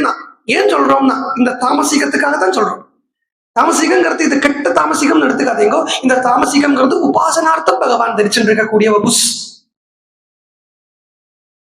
உபாசனார்த்தம் பக்தாளுக்கு உபாசனைக்காக, உபாசனார்த்தம் பகவான் சியாமல வர்ணத்தை வர்ணம் சியாமம் உபாசனைக்காக எடுத்துட்டு இருக்காரு. அந்த ஸ்லோகம் ஞாபகம் இருக்காது? சத்துவம் விசுத்தேர் தத்துவம் தைலோக்கிய ஸ்திதையே மாயையா விபர்ஷி சுக்லம் சுக்லம் ச வர்ணம் ஆத்மனஹ. ஆமா, கிருஷ்ணம் ச வர்ணம் தமசா ஜனாத்தையே. நடுவுல ரத்தம்னு வருமோ பாருங்க, 20 25 வரும் அந்த ஸ்லோகம் தசமஸ்கந்தத்துல. அது போட்டிருக்கிறத கீதா பிரஸ் புக்காக்கும் வச்சுங்களேன், அது சத்துவம் அப்படின்னு பிரிச்சு போட்டிருப்பா, தப்பா போட்டிருப்பா, பிரிண்டிங் மிஸ்டேக் இருக்கு. சத்துவம்னு சேர்த்து சொல்லணும். அது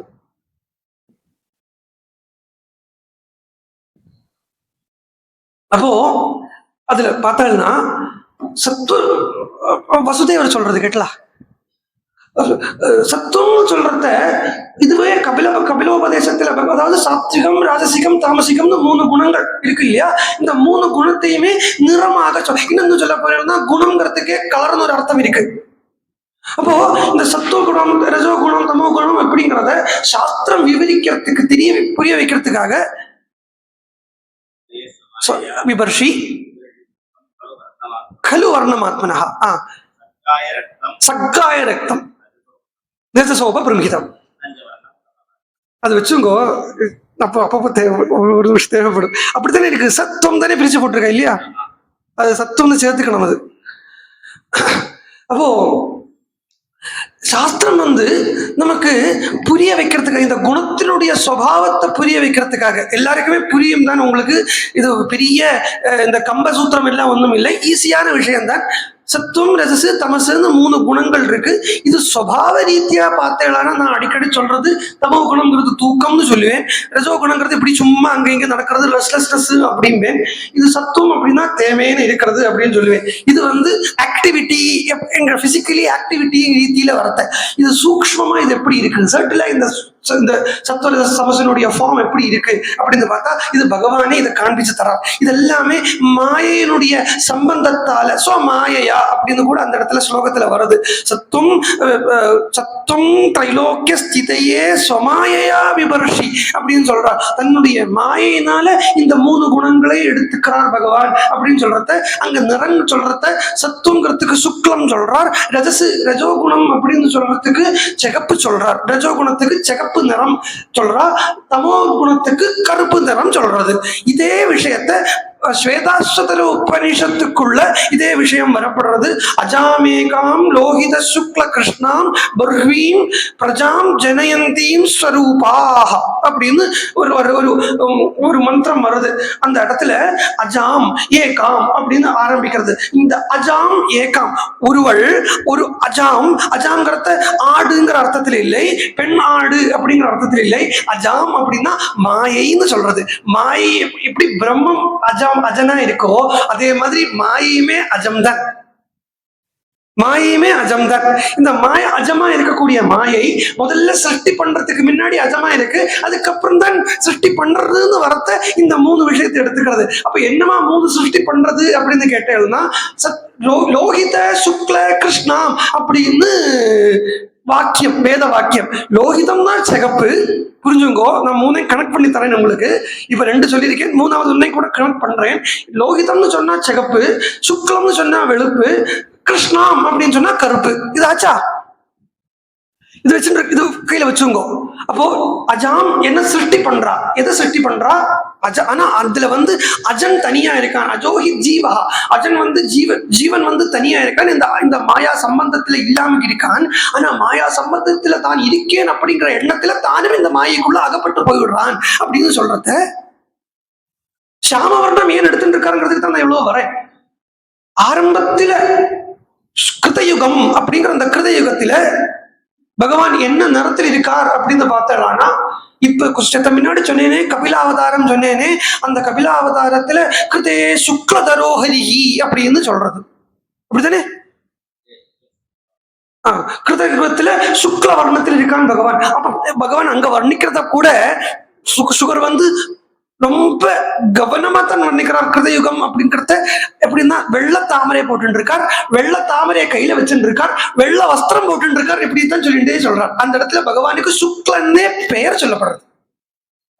இது எந்த யுகத்தில? கிருதயுகத்தில. நம்ம பொறுத்த மட்டும் கிருதயுகம்ங்கிறது என்ன ஞாபகம் இருக்கும்? நம்ம பொறுத்த மட்டும் கிருதயுகம்ங்கிறது கொஞ்சம் சொன்னேனே, 80-90% ஆத்தியாத்மிகம், 10-15% உள்ள லௌகிகம், வேர்ல்ட்லி அஃபேர்ஸ் இருக்கிற ஸ்திதிக்கு ஒரு சாதகனுடைய லைஃப் தான் யுகங்களா சொல்றது. சாதகனுடைய லைஃப் தான் யுகம் அப்படின்னு அடிக்கடி சொல்றது. அப்ப கலியுகம் தான் என்னதுதான் சாதகன் தான். ஆனா அவனுக்குள்ள 80% லௌகிக விஷயங்கள் இருக்கு, 20% ஆத்தியாத்மிக விஷயங்கள் இருக்கக்கூடிய நிலையில இருக்கக்கூடிய சாதகனுக்கு அதுதான் கலியுகம். அந்த கலியில தான் பக்தியை சொல்றது. இது இப்போ நம்ம பார்த்துட்டு இருக்கோமே, 5000 வருஷம் 10,000 வருஷம் சொல்றாளே, ஆளுக்கால் மாத்தி மாத்தி சொல்றா. ஆமா, இவன் சொல்றான் 2000 வருஷம் தான் ஆச்சு உலகம் உண்டாயிங்கிறான், அவன் சொல்றான் இல்ல 5000 வருஷம் ஆச்சுங்கிறான், இங்க சொல்றோம் 10,000 எத்தனையோ வருஷக்கணக்கா இருக்குங்கிறோம். எதை எடுத்துக்கிறதுன்னே தெரியல. அது வெளியில் உள்ளது எல்லாத்தையும் விட்டுருங்கோ, உள்ள பார்த்துருங்கோ, ரொம்ப சிம்பிள். அப்போ கிருதயுகம்ங்கிறது இதுதான், கலியுகம் தான். அப்போ நம்மளை பொறுத்த மட்டும் கலியுகம்ங்கிறது 20% பக்தி பகவத் விஷயம், 80% லோக விஷயம். திரேதாயுகம்ங்கிறது இன்னும் ஜாஸ்தியா இருக்கு, ஒரு 40% பகவத் விஷயம் இருக்கு, 60% லோக விஷயம். துவாபர யுகம்ங்கிறது. திரேதாயுகம்ங்கிறத 65-70% பகவத் விஷயம் இருக்கு, 30% வந்து லோக விஷயம் இருந்தா திரேதாயுகம். கிருதயுகம் அப்படிங்கிறத பூர்ணமா பகவத் விஷயம் தான் இருக்கு, எங்கேயோ கொஞ்சம் ஓரத்துல இந்த லௌகிகம் ஒட்டின் இருக்கு, அதுக்கு திரேதாயுகம் கிருதயுகம் அப்படின்னு பேரு. அப்ப பூர்ணமா பகவத் விஷயம் மாத்திரம்தான் இருக்குன்னா பிரம்ம ஜானின்னு அல்லவா அர்த்தம். பிரம்ம ஜானி ஆயிட்டான்னா அவனை சொல்றது காலாதீதன். அவனுக்கு அப்புறம் யுகமும் கிடையாது, ஒன்றும் கிடையாது, யுகமும் கிடையாது, யுகாதியும் கிடையாது. இது யுகத்தினுடைய கணக்கு. அப்போ சுக்லத்துல அந்த கிருதயுகத்துல பகவான் சுக்ல வர்ணம் தரிச்சுட்டு இருக்கார் அப்படின்னா, இந்த இப்ப சொன்னோமே இந்த கிருதயுகத்துல அப்ளை பண்ணி பார்க்கும்போது தெரியும். அப்ப இங்க சாமம் சொல்றாளே, இது சாமம் நிறத்துல சொல்றாளே, சாமம் நிறத்துல பகவான் வந்து எப்ப இருக்காருன்னா ஆரம்பத்திலேருந்து கொஞ்சம் மேலே போகக்கூடிய நிலையில இந்த சாமல வர்ணத்தில் இருக்காருன்னா தாமசிகத்தை எடுத்துட்டு இருக்கான். தாமசிகம்ங்கிறது உபாசனார்த்தம். அந்த உபாசனைக்காக பகவான் தாமசிகத்தை எடுத்துட்டு இருக்கிறத இங்க உபனிஷத் சொல்றத சொன்னேன். அஜாம் ஏகாம் லோகித சுக்ல கிருஷ்ணா அப்படின்னு சிகப்பு கருப்பு, சிகப்பு வெள்ளை கருப்பு அப்படின்னு சொல்றது. சிகப்புன்னா ராஜசிகம், கருப்புன்னா தாமசிகம், வெள்ளைங்கிறது சாத்விகம். இந்த ஆர்டரை உபனிஷத் மாத்தி சொல்றதுனால 2 விதத்துல இந்த இடத்துல வியாக்கியானம் பண்ணப்படுறது. ஆச்சாரியால் பாஷ்யமே அப்படி இருக்கு. இதே விஷயம் பாருங்க பாகவத ஆரம்பத்திலே சொல்லித்து. சொன்ன உடனே ஆம்பல் எல்லாம் பாகவதத்திலேயே புரண்டு வளரக்கூடியவர். தேஜோ வாரி மிருதாம் யதா வினிமயோ எத்திர சர்க்கோ மிருஷா அப்படின்னு சொல்றதா ஃபர்ஸ்ட் ஸ்லோகம். இதே விஷயத்த அங்க சொல்லப்படுறது. இதுக்கு சாஸ்திரத்துல திருவிற்கரணம் அப்படின்னு பேர். திருவிற்கரணம் இது ஸ்வேதாஸ்வரத்தோட உபனிஷத்துக்குள்ள வரப்பட்டது. திருவிற்கரணம் சொல்றது. ஆச்சாரியாலே பஞ்சீகரணம் அப்படின்னு பண்ணிருக்காரு. ஐயோ இன்னைக்கு என்னதாச்சு இப்போ பஞ்சீகரணம் திருவிற்கரணம் என்னது ஒன்றும் புரிய மாட்டேங்க. ஒன்றும் கவலைப்படாதீங்க, இல்லை இங்கேருந்து போகிறதுக்குள்ள நீங்கள்லாம் எக்ஸ்பர்ட் ஆயிடுவேன் சொல்றேன். பஞ்சீகரணம் ஒரு ஸ்டெப்பு. இல்லை அப்புறம் எப்போ கேட்கறது சொல்லுங்க. இங்க ரெலவன்ஸ் வந்திருக்குங்கிறதுனால தான் சொல்றேன், இல்லாட்ட தானே சொல்லிடுவோம். பஞ்சீகரணம்னா அது ஆச்சாரியாலே முதல்ல சொல்றார். ஆனா அதுவும் அவரே தள்ளி வச்சு விடுறார். இதெல்லாம் இப்படி எல்லாம் இல்லைன்னா மித்தியதான், மித்தியன்னு அர்த்தம். பஞ்சீகரணம் தான் என்ன தெரியுமா? பஞ்சபூதங்கள் இருக்கு இல்லையா, பிரபஞ்சத்தினுடைய சிருஷ்டி தான் நீங்க சொல்றது. இந்த ஜென்மாத்தியசேதா ஸ்லோகமும் சரி, இப்ப சொல்லக்கூடிய இந்த அஜாமேகாம் லோக சுக்ல கிருஷ்ணம் என்கிற அந்த உபனிஷத் மந்திரமும் சரி, இந்த இடத்துல வர்ணம் சியாமம் தமாசதா என்கிற வாக்கும் சரி ராமாயணத்துல, இப்ப சொன்ன இந்த பஞ்சீகரணமும் சரி, எல்லாமே பிரபஞ்சத்தினுடைய சிருஷ்டியை சொல்லக்கூடியதா இருக்கு. எப்படி சிருஷ்டின்னு நம்ம இதெல்லாம் பார்க்காத விஷயம்னா தெரியாத விஷயம், நம்ம யோசிக்காத விஷயம். தூங்கி ஏந்திருக்கிற நேரத்தை கவனிச்சா இதெல்லாம் புரிஞ்சிட போறது. ஆனா அதுக்கு நம்ம டைம் ஸ்பெண்ட் பண்ண மாட்டேங்கிறோம். தூங்கி ஏந்திருக்கிற நேரத்தை கொஞ்சம் கவனிச்சா இது புரிஞ்சிட போறது. டீக்கே பரவாயில்ல சொல்றேன் நான். பஞ்சீகரணம் அப்படின்னா 5 பூதங்கள் இருக்கு இல்லையா? பிரபஞ்சம்னா என்ன? பஞ்சபூதங்களுடைய சேர்க்கைக்கு தான் பிரபஞ்சம் அப்படின்னு பேர். 5 பூதங்களா சேர்றது. அதுல இப்ப பாத்துங்கோ, 5 பூதங்களே ஒரு சர்க்கிள் மாதிரி போட்டு வச்சுங்க. சும்மா உள்ள போட்டு வச்சுங்க, கணக்கு புரியறதுக்காக சொல்றேன். சர்க்கிள் மாதிரி வட்டம் வட்டமா போட்டு வச்சுங்கோ. அந்த வட்டத்தை நேரா பாதியா பிரியுங்க. நேரா பாதியா பிரிச்சாடானா 2 பக்கமாச்சு இல்லையா? அதுல ஒரு பக்கம் அப்படியே இருக்கட்டும். ஒரு பூமி அப்படிங்கிற இந்த பூதம் எடுத்துட்டானா, இந்த பூமியை ஒரு வட்டம் அப்படின்னு பார்த்தோம்னா அதுல கரெக்டா நேர் பகுதியில கோட்டா பிரிச்சோம்னா ஒரு பக்கம் பூமி சுத்தமா இருக்கு, இன்னொரு பக்கம் இருக்கு இல்லையா? இன்னொரு பக்கம் இருக்கப்பட்ட பாதியை 4ஆ டிவைட் பண்ணுங்கோ. இன்னொரு பக்கம் இருக்கப்பட்ட பாதியை 4ஆ டிவைட் பண்ணிடலாம்னா அந்த 4 என்ன தெரியுமா? அந்த 4ல ஒன்னு ஆகாசம், ஒன்னு வாயு, இன்னொன்னு அக்னி, இன்னொன்னு ஜலம். இப்ப பூமி அப்படிங்கப்பட்ட இந்த பூதத்துல ஒரு அம்சம் ஆகாசத்தினுடைய ஒரு அம்சம் இருக்கு, பூமியினுடைய வாயுனுடைய ஒரு அம்சம் இருக்கு, அக்னியினுடைய ஒரு அம்சம் இருக்கு, ஜலத்தினுடைய அம்சம் இருக்கு. இதுதான் பஞ்சீகரணம். இப்படி 5 பூதத்துக்கு இதுதான் பஞ்சீகரணம்னு சாஸ்திரத்துல பேரு. ஆனா உபனிஷத்து பஞ்சீகரணத்தை ஒத்துக்கலை, திருவருத்கரணத்தை தான் ஒத்துக்கிறது. திருவருத்கரணம்னா பஞ்சீகரணம் தான் 5, புரிஞ்சது இல்லையா? அப்ப திருவருத்கரணம்ன்றது என்னன்னா 3 பூதங்களை வச்சு மாத்திரமே சொல்றதுதான் சாஸ்திரம் மொத்தம் இருக்கு. ஏன்னா அதுதான் கண்ணுக்கு தெரியறதுங்கிறதுனால. ரூபம்ங்கிறது அக்னியிலேருந்து தான் வருது. ரூபம்ங்கிறது அக்னியிலேருந்து தான் வருதுங்கிறதுனால இந்த அக்னியிலேருந்து ஆரம்பிச்ச 3 பூதங்களை தான் உபனிஷத்து இந்த இடத்துல சொல்றது சங்கர பாஷ்யம். இந்த ஸ்வேதாஸ்வதர உபனிஷத்துக்கு பாஷ்யம் தசோபனிஷத்துல கூட வராதது ஸ்வேதோபனிஷத்து. அதுக்கு எடுத்து மெனக்கட்டு உட்கார்ந்து பாஷ்யம் பண்ணியிருக்காரு. ஏன்னா பெரிய விஷயங்களை சொல்றது, அது பெரிய விஷயங்களை சொல்றது. இன்னும் சொல்றது பாருங்க, அதே உபனிஷத்துல ரொம்ப பிரதானமான விஷயம். நீங்க நான் சொல்றேன் நீங்க கேட்கறது இருக்கு இல்லையா? நான் சொல்றேன் நீங்க கேட்கறது இல்லை சொல்றப்போ என்ன அதனுடைய அந்த தாற்பயம் என்னன்னா, சொல்றவன் கேட்கிறவன் வித்தியாசம் இல்லைப்பா. சொல்றவன் பகவான் நீ நினைக்கிறியா? கேட்கிற நீயும் பகவான் தான். நான்யோ தோஸ்தி திரஷ்டா, நான்யோ தோஸ்தி ஸ்ரோதா, நான்யோ தோஸ்தி ஞாதா அப்படின்னு சொல்றது உபனிஷத்து. அதே உபனிஷத்து தான் சொல்றது. அப்போ இந்த இடத்துல திருவத்கரணம் அப்படிங்கிறது எடுத்துக்கிறது. இந்த இடத்துல அஜாம்னு சொன்னா மாயை. மாயை ஏகாம் லோகித சுக்ல கிருஷ்ணாம் பருஹ்வீம் பிரஜாம் ஜனயந்தி ஸ்வரூபாக உருவாக்குறது. அவளுடைய ரூபத்துல உருவாக்கி விடுறதா அந்த மாயே தான். இது எல்லாத்தையும் எல்லாத்தையும் அம்மாவுடைய சாயல் இருக்கா இந்த குழந்தைகளுக்கு எல்லாம். எந்த குழந்தைகளுக்குன்னா லோகிதத்துக்கு, சுக்லத்துக்கு, கிருஷ்ணத்துக்கு. லோகிதம் அப்படிங்கறது தேஜஸ் அக்னி, சுக்ல அப்படிங்கிறது வாரி ஜலம், கிருஷ்ணம் அப்படிங்கிறது பிருத்திவி. இதை ஆர்டர் மாத்தி போட்டிருக்குங்கிறதுனால இந்த மாதிரி பாஷை பண்ணிருக்கார். இந்த இடத்துல சத்துவம் ரஜசு தமசு அப்படிங்கறது கூட நம்மளால பார்க்கலாம். சத்துவ ரஜஸ் தமசுங்கிற ரீதியா கூட பார்த்தோமானா இந்த தாமசிகம்ங்கிறது எதுக்கு எடுத்திருக்கு அப்படின்னா, தாமசிகம்ங்கிற அந்த சாம வர்ணத்தினுடைய காரணம் மாயை ஆசிரிச்சு வர்ணம் சாகம். ஐயோ அந்த லாஸ்ட்ல இருந்தது கூட சொல்லிக்கோனே. சாமம் ச வர்ணம் ஜனாத்தையே, அதுதான் விஷயம். அப்பாடா. கிருஷ்ணம் ச வர்ணம் தமசா ஜனாத்தையே அப்படின்னு. ஏன் கிருஷ்ணவர்ணம் எடுத்துட்டு வந்திருக்கான்னா ஜனங்களை சாப்பிடறதுக்கு அர்த்தம்.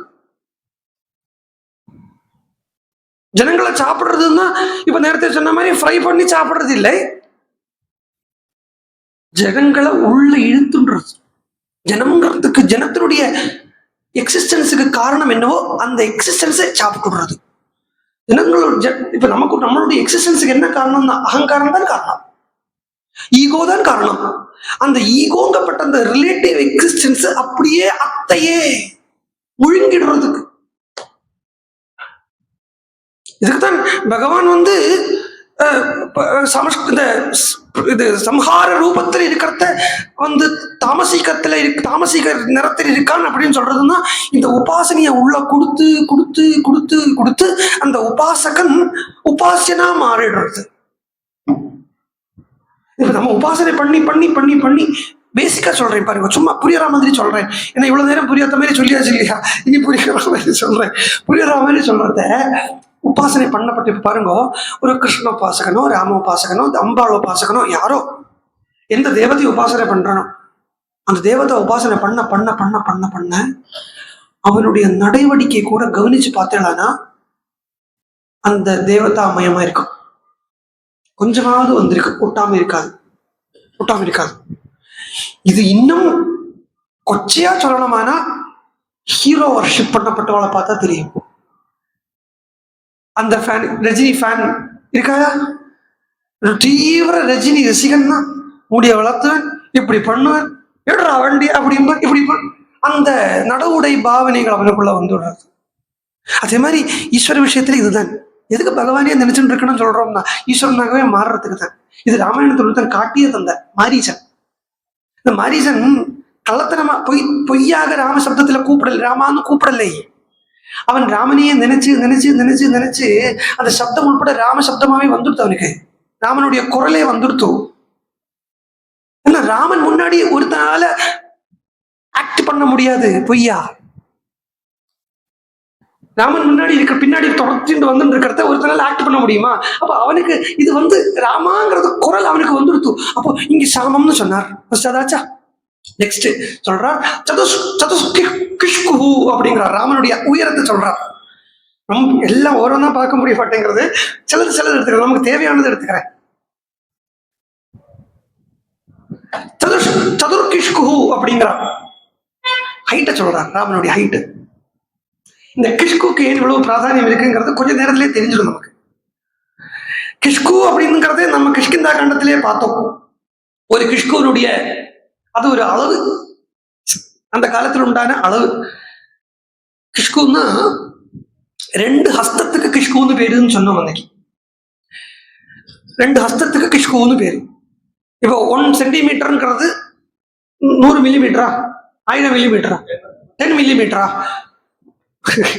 ஐ எம் டி லேர்னிங். 10 மில்லிமீட்டர் வச்சுக்கோங்களேன். அதே மாதிரி ஒரு கிஷ்கு அப்படின்னு சொல்லியாச்சுன்னா 24 அங்குலம். ஒரு கிஷ்குங்கிறது 24 அங்குலம். 24 சிக்னிபிகன்ஸ் நமக்கு எல்லாருக்குமே ரெகுலரா கேட்டு இருக்கிறவங்களுக்கு தெரியும். Significance of 24. ராமாயணம் 24,000 ஸ்லோகம். 24,000 ஸ்லோகங்கிறத காயத்ரி மந்திரமும் 24 அக்ஷரம். அந்த 24ங்கிறத தத்துவங்கள் 24ன்னு சொல்றோம். அந்த தத்துவங்கள் 24ங்கிறத இந்த இடத்துல 4 கிஷ்கு உயரம் ராமன் இருக்கார் அப்படின்னா 4 கிஷ்குங்கிறத 24 × 4 96. எங்க பார்த்தாலும் சரி இந்த ஷண்ணவதிக்கு ரொம்ப பிராதானியம் இருக்கு. ஷண்ணவதி 96 தத்துவங்களையே இப்ப சொன்னோமே 24. ஏன்னா இது ராமனுடைய சரீரம்ங்கிறது பிராகிருத சரீரம் இல்லை. அது முதல்ல நம்ம புரிஞ்சுக்கணும் ப்ளீஸ். அட்லீஸ்ட் அதாவது புரிஞ்சுக்கிறதுக்குள்ள மனசை காட்டுங்க. அஸ்தி மஜ்ஜை மாம்சம் எல்லாம் இருக்கிற ஒரு சரீரம் இல்லை ராமனுடைய சரீரங்கிறத புரிஞ்சுக்கிறதுக்கு உண்டான ஒரு ஏத்துக்கிறதுக்கு உண்டான மனசையாவது காட்டணும்னா எனக்கு கொஞ்சம் சௌகரியம். எல்லாமே திவ்யம், அப்ராகிருதம்னு தான் சொல்றது. அப்ராகிருதமான சரீரம் தான். இன்ஃபேக்ட் சொல்ல போனா சரீரமே இல்லை. அது என்ன சரீரம் தான், அது தாத்விகமயமான சரீரம். அப்போ இந்த 96ங்கிறது என்னன்னா இந்த 24 தத்துவத்தை சொல்றோம் இல்லையா.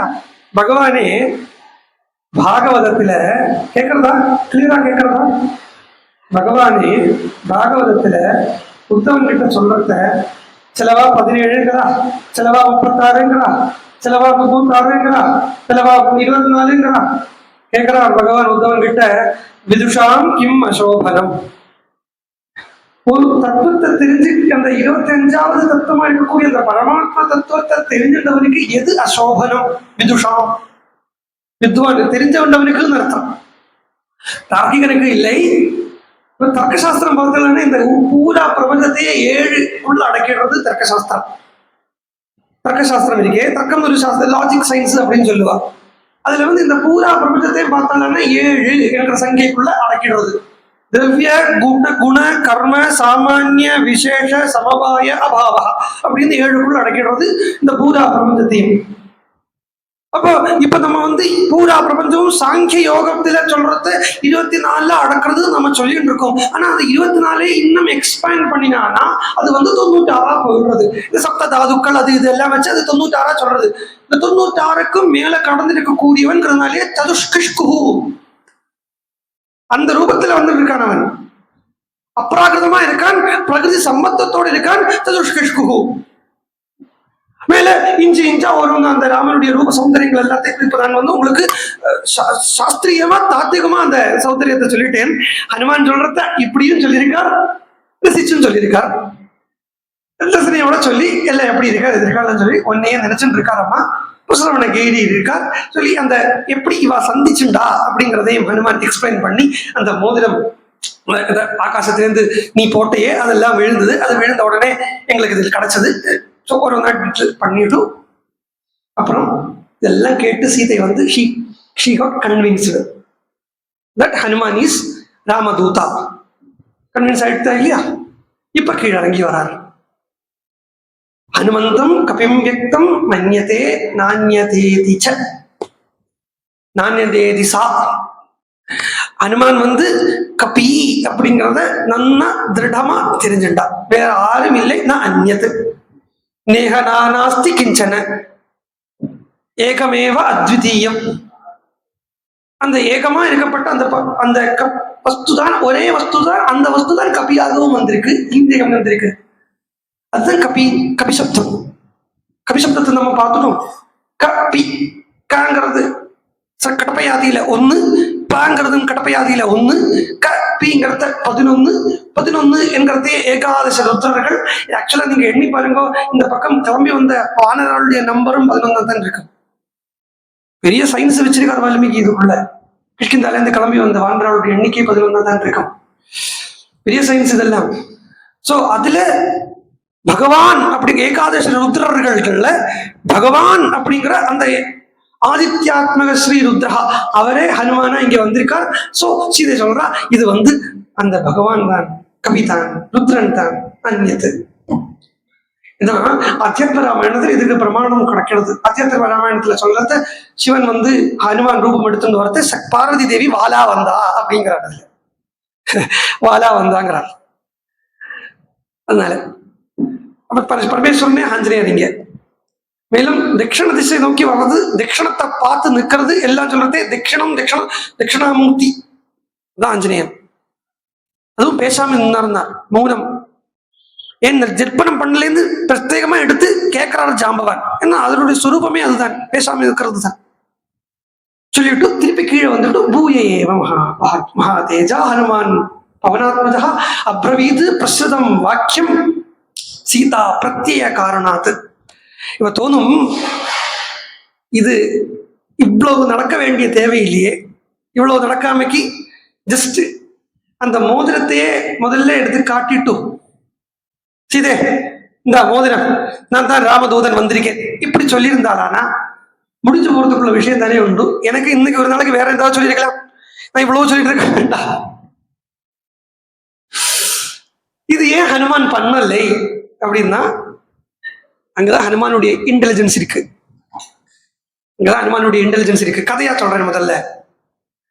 இப்போ சப்போஸ் எல்லாத்துக்கும் சப்போஸ் போட்டுங்க, சீதா ஹனுமான் மேல நின்று வந்த உடனே ஹனுமான் ராமாயணத்தை சொல்லிட்டு கீழே இறங்கி வந்தப்போ கூட அப்பவே பக்கத்துல ஹனுமான் வரத்த சீதை இது ஹனுமானா ராவணனா அப்படின்னு டவுட் படலாம். நம்ம ஒரு ஆளை பிராதிபாசிகமா கெட்டவனா நினைச்சுட்டு இருக்கோம் வச்சுங்கோ. பிராதிபாசிகம்னா இன் அவர் பர்செப்ஷன், வாஸ்தவத்தில் அவன் கெட்டவன் இல்லை, பட் நம்மளுடைய பிராதிபாசிகமா அவனை கெட்டவன் நினைச்சுட்டு இருக்கோமானா அவன் என்ன கொண்டு வந்தாலும், அவன் என்ன காட்டினாலும், அவன் நல்லதே பண்ணினாலும் நமக்கு அது கெட்டதா தான் தோணும் இல்லையா? அப்போ சீதை இங்க பேசிக்கலி சீதைக்கு அந்த பயம் நீங்கல்ல. இது ஹனுமான்னா இது ராவணன் தான் அப்படின்னு நினைச்சிட்டு இருக்கக்கூடிய நேரத்துல ஒரு கெட்டவன் அவனை நம்ம சும்மா அவனுக்கு மேல ஒரு அலிகேஷனை போட்டுட்டோம், அதாவது ஒரு பொய் வாதத்தை அவன் மேல போட்டுட்டோம்னா அவன் என்ன பண்ணுவன், அவன் ப்ரூஃப் கொண்டு வருவன். அந்த ப்ரூஃப் அவன் கொண்டு வரத அத சிசிடிவி ஃபுட்டேஜ் கொண்டு வரான்னு வச்சுக்கோங்களேன், நமக்கு என்ன தோணும், நம்மள அவனை கெட்டவனாவே பாக்குறதுனால இந்த ஃபுட்டேஜை கொண்டு வந்திருக்கானே, இந்த ஃபுட்டேஜை கொண்டு வந்திருக்கிறது கூட மேனிபுலேட்டடான்னு தோணும், டாக்டர் டேமேஜான்னு தோணும், மேனிபுலேட்டடா தோணும், ஃபோர்ஜரின்னு நினைச்சுடுவான். ஏன்னா அவன் பிகாஸ் அவன் நம்மளுடைய மனசு இன்னும் அவன் நம்ம நல்லவன் ஏத்துட்டது இல்லை. ஸோ அவனை முதல்ல நல்லவன் ஏத்துக்காமைக்கு அவன் என்னதான் பண்ணினாலும் அவனை கெட்டவனாதான் பார்க்கணும் இல்லையா? இப்போ சப்போ ஹனுமான் முதல்ல மோதிரத்தை கொடுத்திருந்தானா ஒரு பொய்யான ஒரு ராமனுடைய முகத்தையே உண்டாக்குறான்னு ஒருத்தன் அங்க யுத்த காண்டத்துல. என்ன ஜிஹ்வான பேரு அவனுக்கு? வித்யுத் ஜிஹ்வான பேரு. ஒரு பொய்யான ராவனுடைய முகத்தையும் ஒரு பொய்யான வில்லையும் உண்டாக்கப்பட்ட ராவணனுக்கு, மேனுஃபேக்சர் பண்ண ராவனுக்கு சும்மா அந்த மோதிரத்துல ராமன் பிரிண்ட் பண்ணி கொண்டு வரதுக்கு எவ்வளவு நேரம் வேணும் அப்படின்னு சீதைக்கு தோணலாம் இல்லையா? சோ இங்க விஸ்வாசம் வருத்தறதுக்கு இல்லை மோதிரம். விஸ்வாசம் வந்தது ஹனுமானுடைய புத்திசாலித்தனத்தாலேயும் ஹனுமான் ஹிருதயத்தாலேயும் தான் விசுவாசத்தை வருத்தினார். விசுவாசம் வந்ததுக்கு அப்புறம் அதை திருடம் பண்றதுக்கு மோதிரம், அதை திருடம் பண்றதுக்கு மோதிரம்.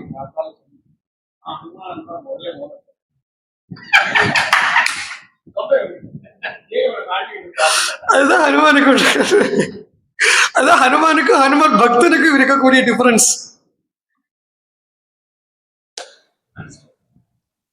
அப்போ கொடுத்தது என்னதுன்னா அங்குலியத்தை கொடுத்தார்,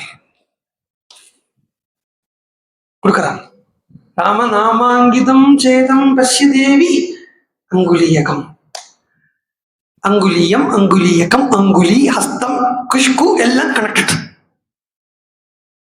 எல்லாம் கனெக்டட். இங்க அங்குலியகம்னு சொல்றது, அங்குலியகத்துக்கு நிருப்தத்தபடி பார்த்தோம்னா யோக்தம்னே ஒரு அர்த்தம் இருக்கு.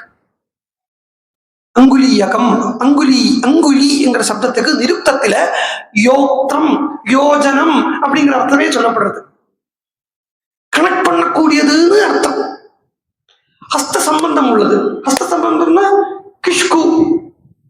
இந்த கிஷ்குங்கிற பேர் இப்போ எங்க ஊர்ல ரொம்ப இந்த பரிகாசம் பண்றதுக்கு யூஸ் பண்ணப்பட்ட பேரு கிஷ்கு. ஆனா இந்த கிஷ்கு வச்சுதான் அந்த கிஷ்கிந்தா காண்டமே வந்தது நம்ம அன்னைக்கு பார்த்தோம். அதாவது 24 தத்துவங்களும் பியூரிஃபைட் ஆகக்கூடிய இடம் கிஷ்கிந்தா காண்டம். கிஷ்கிந்தா, அதுக்கு கிஷ்கிந்தா காண்டம்னு பேரு. 24 தத்துவங்களும் பியூரிஃபை ஆகுறதுன்னா அது பிரம்மமயம் ஆகிறதுன்னு அர்த்தம். இப்ப பிரம்ம சாட்சா்காரமானவனுக்கு இந்த 24 தத்துவங்களையும் பார்த்தா அது தத்துவங்களா தெரியாது. அவனுக்கு அந்த 24மே பகவான் பிரம்மமாகத்தான் தெரியும். அது இங்க 24 தத்துவங்களை தான் சீதைக்கு கொடுக்கிறார். 24 தத்துவங்கள் எப்பேற்பட்ட தத்துவங்கள்னா 24 தத்துவமா கொடுக்காம 24 தத்துவங்களா இருக்கக்கூடியத ஈஸ்வரனாகவே கொடுக்கிறார். அதாவது இங்க சீதைக்கு ஆத்ம சாட்சா்காரத்தை பண்ணி வைக்கிறார் ஹனுமான். ரொம்ப கவனிக்கணும், கொஞ்சம் கவனிக்கணும் இந்த பாயிண்ட்ல, இந்த இடத்துல. ஏன்னா இது ராமாயணத்தினுடைய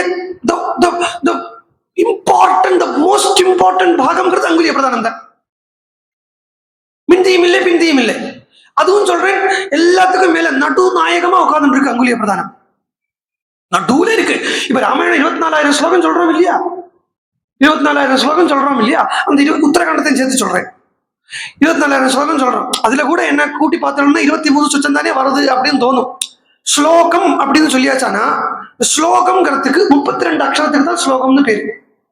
அப்போ இதுல இந்திர வஜ்ரா வருது அப்படின்னா இந்திர வஜ்ரா 44 அக்ஷரமா இருக்கும். அந்த 44 நம்ம 32 தான் எடுத்துப்போம். 32 எடுத்ததுக்கு அப்புறம் மீதி 12ஐயும் இன்னொரு இந்திர வஜ்ரா ஸ்லோகத்தையும் கூட கனெக்ட் பண்ணி, இந்திர வஜ்ரால இருந்து மேலே வரப்பட்ட 12ஐயும் கனெக்ட் பண்ணி அப்புறம் திரும்ப ஒரு 8 எடுத்துட்டு அப்படி 32 அக்ஷரத்துக்கு தான் ஸ்லோகம் அப்படிங்கிறது கணக்கு. கிரந்தம்னோ ஸ்லோகம்னோ சொல்றது இதுதான் கணக்கு சொல்றான். அப்போ 24,000 வந்துடும் ராமாயணத்துல. நீங்க பார்த்தீங்களா, எண்ணி பார்த்தா கூட இந்த அக்ஷரத்தை எண்ணி பார்த்தீங்களா சொல்றேன். அக்ஷரத்தை எண்ணி பார்த்தீங்களா 24,000 வந்துடணும். வரும், ராம போகாது. அப்படி வர்றத உத்தரகாண்டம் கூட சேர்த்து அப்படி வர்றத சுந்தரகாண்ட ஆரம்பமே, அதுவும் இந்த அங்குலிய பிரதான ஆரம்பம் பார்த்தேன்னா 12,000 ஸ்லோகமா இருக்கு, ஸ்லோகத்தில் இருக்கு. இது என்னுடைய வார்த்தை இல்லை, உங்க கோவிந்தராஜருடைய வார்த்தையே தான். அவர் தான் ஆரம்பிக்கிறார் சுந்தரகாண்டத்துக்கு பீடிகை போட்டு ஆரம்பிக்கிறது இப்படித்தான் ஆரம்பிக்கிறார், நடுவுல இருக்கு அப்படின்னு. கோவிந்தராஜர் தானே அப்படி ஆரம்பிக்கிறார், அப்படித்தான் ஆரம்பிக்கிறார், எங்கேயோ ஆரம்பிக்கிறார். அப்போ என்ன இதான் ஏதோ வியாக்கியானத்துல பார்த்த ஞாபகம் எனக்கு இருக்கு, கோவிந்தராஜர் தான் இருக்கணும் அநேகமா. இப்படிதான் ஆரம்பிக்கிறார், நடுவுல இருக்குன்னு சொல்லி ஆரம்பிக்கிறார். அதுல நடுவுல இந்த ராமநாமா வந்து உட்கார்ந்து இருக்கு, அது இந்த அங்குலிய பிரதானம் எக்ஸாக்ட் சென்டர்ல இருக்கு. ராமாயண மகாமாலா ரத்னம் வந்தே அல்லாத்மஜம் அப்படிங்கிறத அந்த ஆஞ்சநேய ஸ்வரூப ஆஞ்சநேயர் ஆக்குறதே இந்த அங்குலிய பிரதானம் தானே. ஆஞ்சநேயன் ஆக்குறதே வேற யார்ட்டையும் கொடுத்து விடலையே பகவான் ராமச்சந்திர பிரபு. ஓகே, கிஷ்கிந்தா காண்டத்துல சொல்றது அனுமான் கிட்ட பார்த்து அங்குலியம் அபிஜானம் கொடுத்து விட்டார் அப்படின்னு சொன்னான். ஆனா அது ஒரு பிசிக்கலா ஒரு ஜஸ்ட் மோதிரம் மாத்திரம் தான் கொடுத்து விட்டாருங்கிறது நம்ம வந்து பிளைனா எடுத்துட்டு அபிஜானமும் கொடுத்திருக்காருன்னு சொன்னார். அபிஜானங்கிறத ஒரு சரித்திரம், ஒரு கதை ஞாபகம் மூட்டி விடுறதுக்குங்கிற ஒரு அர்த்தம் இருந்தா கூட அதை பிரிச்சா அபிதா ஞானம் அபிஜானம். அப்ப இங்க பிரதானம் என்ன கொடுக்கிறார் ஹனுமான் சீதைக்கு தான் அபிஜானத்தை கொடுக்கிறார். அபிஜானத்தை கொடுக்கிறாருன்னா அபிதா ஞானம்னா சர்வத்திர சமதர்சனம்ங்கிற அந்த பிரம்ம சாட்சா்காரத்தை சீதைக்கு கொடுக்கிறார். சர்வத்திர சமதர்சனம்னா 24 விஷயங்கள் சொல்றோம் இல்லையா, பிரகிருதி விஷயம் அப்படின்னு 24 சொல்றோம் இல்லையா, அந்த பிரகிருதி விஷயமா இருக்கக்கூடிய 24லையும் ராமனை பார்க்கக்கூடிய ஒரு அனுபூதியை சீதைக்கு ஹனுமான் கொடுக்கிறார். அகம் இதம் சர்வம் ச வாசுதேவமயம் அப்படின்னு சொல்லும்படியான அகமிதம் சர்வம் ராமமயம்னு அந்த ராமமயமான இருக்கக்கூடிய சர்வத்திலையும் ராமனை பார்க்கக்கூடிய அந்த ஞானத்துல அந்த பார்வைய சாட்சா்காரத்தை சீதைக்கு கொடுக்கிறார். அதனாலதான் பெற்றுக்கோன்னு கூட ஒரு ஸ்லோகம் இங்க இல்லையே, ஒரு வார்த்தை போட்டு. இதுதான் வால்மீகியினுடைய இன்டெலிஜென்ஸ். வால்மீகி இப்போ இது வந்து சீதை கையில ஹனுமான் கொடுத்தார் அப்படின்னு வச்சுக்கோங்களேன். இந்த தேவி கை நீட்டு, இந்த வாங்கிக்கோ, இது என்னது இந்த மோதிரத்தை வாங்கிக்கோ அப்படி கொடுக்கறது தான் இருந்தது வச்சுக்கோங்களேன். அதுக்கு இத அங்குலியம் வாங்கிக்கோ அப்படின்னு ஸ்லோகம் இருந்திருக்கும். ஆனா இங்க வால்மீகி சொல்றத பஷ்யங்கிறார்.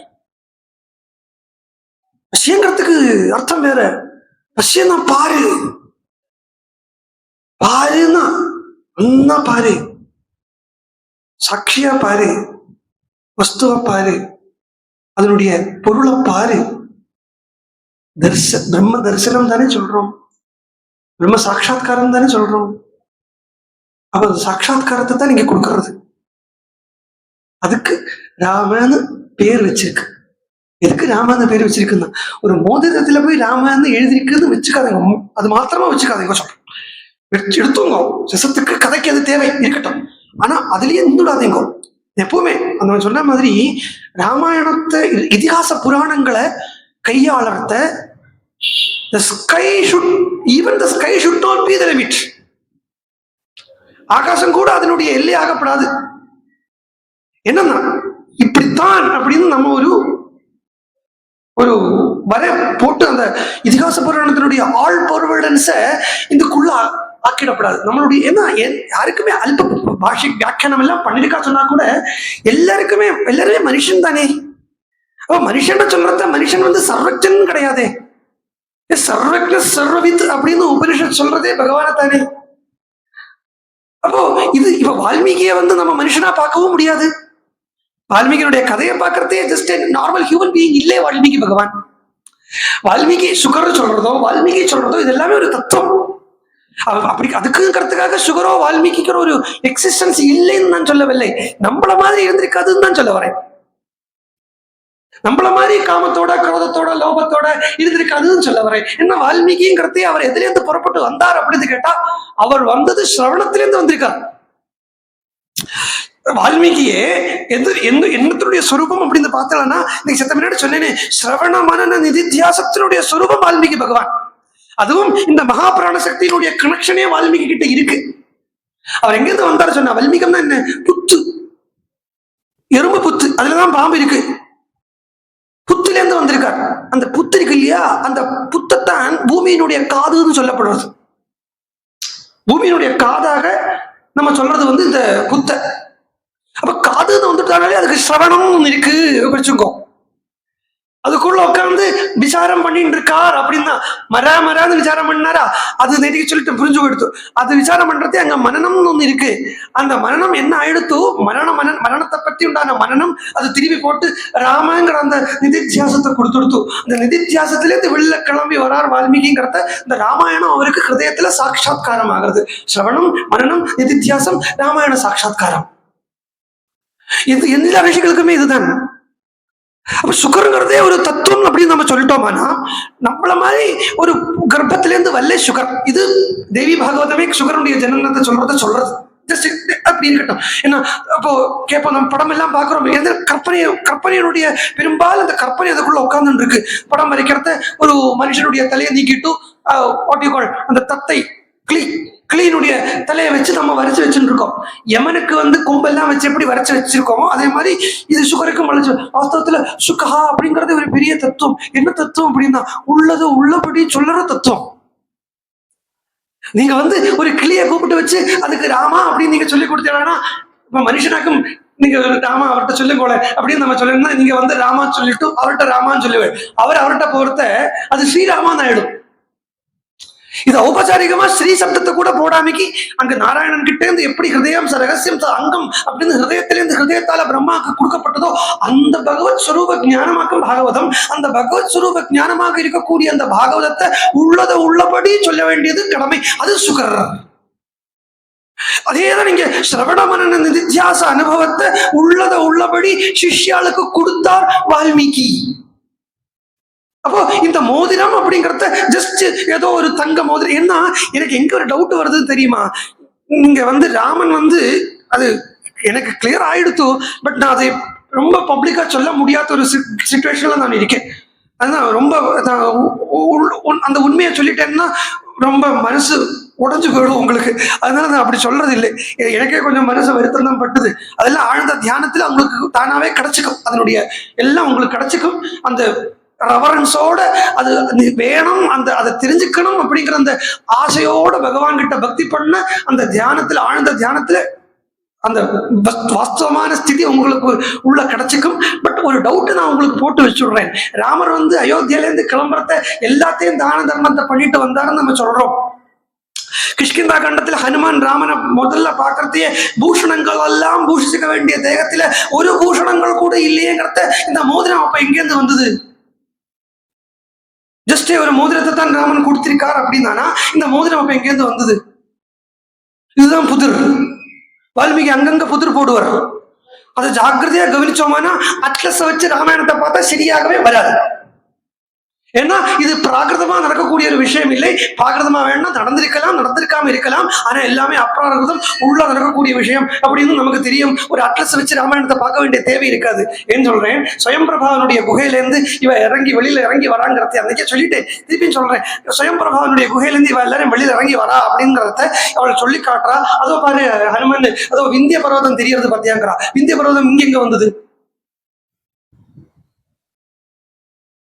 என்ன விந்தியத்தை தாண்டித்தான் தெற்கு திசைக்கே வரணுங்கிறத. விந்தியம் தானே நடுவில் இருக்கு.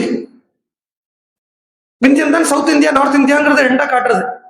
அப்போ நடுவில் இருக்க இந்தியால நம்ம சொல்றது, நீங்க இந்தியால தான் ராமாயணம் நடந்தது அப்படின்னு நம்ம சொல்றோம்னா, இந்தியாவுடைய நடுவில் இருக்கப்பட்ட விந்திய பர்வதம் எப்படி இந்த குகையிலேருந்து இவா வெளில வரத்தை காணிச்சு கொடுக்குறா. இதுதான் வால்மீகி போட்டப்பட்ட புதிர். புரிஞ்சுக்கணும் அப்படின்னு எல்லாம் தெரிய வரும். ஆழ்ந்த தியானத்துல தெரிய வரும். அது அப்படி மாயா மறைஞ்சு போயிடாது. நம்மளை பகவான் மாயில ஆழ்த்தவும் மாட்டார். ஆனா அதுக்கு தேவை என்னன்னா சிரவணம் மனனம், சிரவணம் மனனம், சிரவணம் மனனம். இது ரொம்ப முக்கியம். எப்படி அங்குலியகத்தை காட்டுறத இந்த 24 தாத்விக ரூபமா இருக்கக்கூடிய அங்குலி அப்படின்னு எடுத்துங்கோ. சாட்சாத்காரத்தை கொடுக்குறார். சாட்சாத்காரம் பிரதானமாகப்பட்டது சீதைக்கு.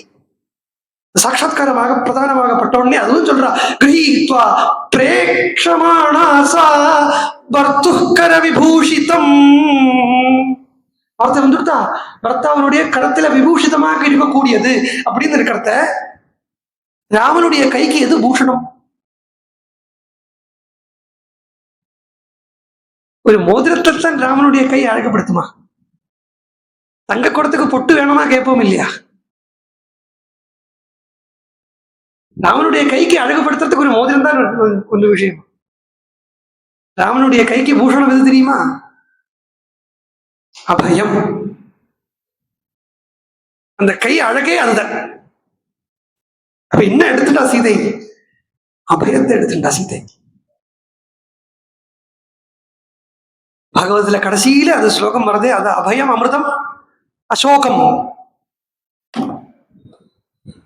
அபயம் அமிர்தம் அசோகம் பாகிமாம பாகிமாமா என்ன பாகிமா ஆபன்னா ஈஷா. பெரிய ஆபத்து சம்சார ஆபத்து, அதுல இருந்து பாகி. இது பாகி அபயம்.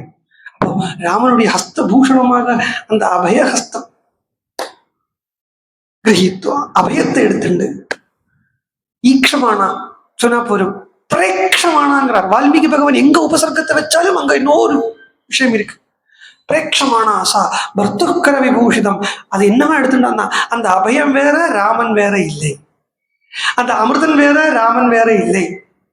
அபயமேதான் அமிர்தம், அமிர்தமேதான் அத்வயம், அத்வயமேதான் பரபிரம்மம், பிரம்மமேதான் ராமன். சோ அபயமேதான் ராமன். அபயத்தையே வாங்கின்ற சீதை அது என்னவா பார்த்தா, பக்தாரமிவசம் பிராப்தா ஜானகி முதிதா பவது. பர்த்துக்கர விபூஷிதம் எடுத்துங்கோ, ஆனா கூட அதை மாத்திரமா வச்சுக்காதீங்கோ. ஏன்னா அண்டத்துல நடக்கிறது பிண்டத்துல நடக்கிறது. சோ வெளியிலேங்கப்பட்ட ராமாயணம் உள்ளேயும் நடக்கட்டுமே. ஏன்னா வெளியிலதான் நடந்தது சொன்னா நம்ம ராமாயணத்துக்கும் ராமனுக்கும் ஒரு காலத்தை நிர்ணயிக்கும்படியா போகும். ராமாயணங்கிறது காலத்துக்கு உட்படாதது. ராமன் காலத்துக்கு உட்படாதவன். அதுக்கு கால நிர்ணயத்தை பண்ணிட முடியாது. எவிடன்ஸ் எல்லாம் கிடைக்கிறதே தான் இருக்கு. அது நடந்திருக்கு, இல்லாமல் இல்லை. இந்த பாலத்தை கண்டுபிடிச்சா, அங்க இதை கண்டுபிடிச்சா, எல்லாம் இருக்கு. நான் தான் சொன்னேன், அன்னைக்கு சொன்னதுதான் திருப்பியும் சொல்றேன். இது வந்து வெளியில நடக்கலைன்னு சொல்றதுக்கு நாம இல்லை. ஏன்னா அது என்ன எனக்கு தெரியாது. நடக்கலை அப்படின்னு நடக்கலை சொல்றதுக்கு நான் ஆளு கிடையாது. இது வந்து நடக்கலை சொல்றதுக்கு எனக்கு என்ன அவகாசம் இருக்கு? ஈஸ்வரன் முதல்ல அதான் சொன்னேன், ஈஸ்வரனுடைய சங்கல்பம் உண்டான எது வேணா நடக்கும்.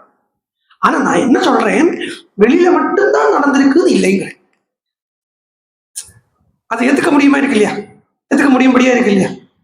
கான்ட்ரடிக்டரி இல்லாம மெயினா சொல்ல போனா, பிரதானமா சொல்ல போனா சண்டை உருவாக்கலாம் இல்லையா? ஒண்ணுமே இல்லை சொல்ல வேண்டாமே, எல்லாத்தையும் ஏத்துக்கும். எல்லாத்தையும் ஏத்துக்க முடியும். அது ஆச்சாரியால், ஆதிசங்கராச்சாரியாளுடைய சிஸ்டமே அப்படித்தான். அந்த அத்வைத திருஷ்டியில் இருக்கிறத அவர் விசிஷ்டாத்வைதத்தை ஏத்துப்பார், துவைதத்தை ஏத்துப்பார். ஆனா அதை கொஞ்சம் கரெக்ட் பண்ணி விட்டுருவார். அப்படித்தான் நடக்கும். எங்குமே நமக்கு இங்க வந்து எதுவுமே யார்கிட்டயுமே விரோதமோ ஒண்ணுமே கிடையாது. ஆனா ராமனை புரிஞ்சுக்கணும் அப்படின்னு, ராமனை புரிஞ்சுண்டவா அப்படின்னா இது வெளியில தான் நடந்தது அப்படி சொல்லவும் மாட்டா. நன்னா ராமனை புரிஞ்சுண்டவா இது உள்ள மாத்திரம் தான் நடக்குது சொல்லவும் மாட்டா. பகவான் என்ன பண்ணிருக்கா? ஏன்னா ராமனை தெரியணும் இல்லையா? ராமனை தெரிஞ்சுட்டான்னு சொல்றது பாருங்க. பகவான் ஞான யோகத்துக்கு உண்டான ஒரு சரித்திரத்தை அமைச்சுக்கணும்னு சங்கல்பம் பண்ணிட்டார். அந்த சங்கல்பம் பண்ணிண்டவர் அதுக்கு ஒரு தேசத்தை அமைச்சுட்டார், அதுக்கு ஒரு இடத்தை அமைச்சுட்டார். அதுக்கு இந்த கதைக்கு ரிலேட்டடா எல்லாத்தையும் அதுக்குள்ள எடுத்து வச்சார். அப்படி அவதாரம் எடுத்து வந்தார். சோ வெளியில இருக்கு, உள்ளே இருக்கு அப்படிங்கிறத காட்டுறார். முடிஞ்சு போச்சு, சிம்பிள். யாருக்கு விரோதமும் இல்லை, யாருக்கு தோஷமும் இல்லை, சமாதானம். நமக்கு நிம்மதியா கதையை உபசம்ஹாரம் பண்ணிடலாம். அதனால இன்னைக்கு இப்படி இருக்கட்டும், மேல நாளைக்கு பார்ப்போம். ஜானகி காந்த ஸ்மரணம். நேற்றைய விஷயத்தை தான் இன்னைக்கு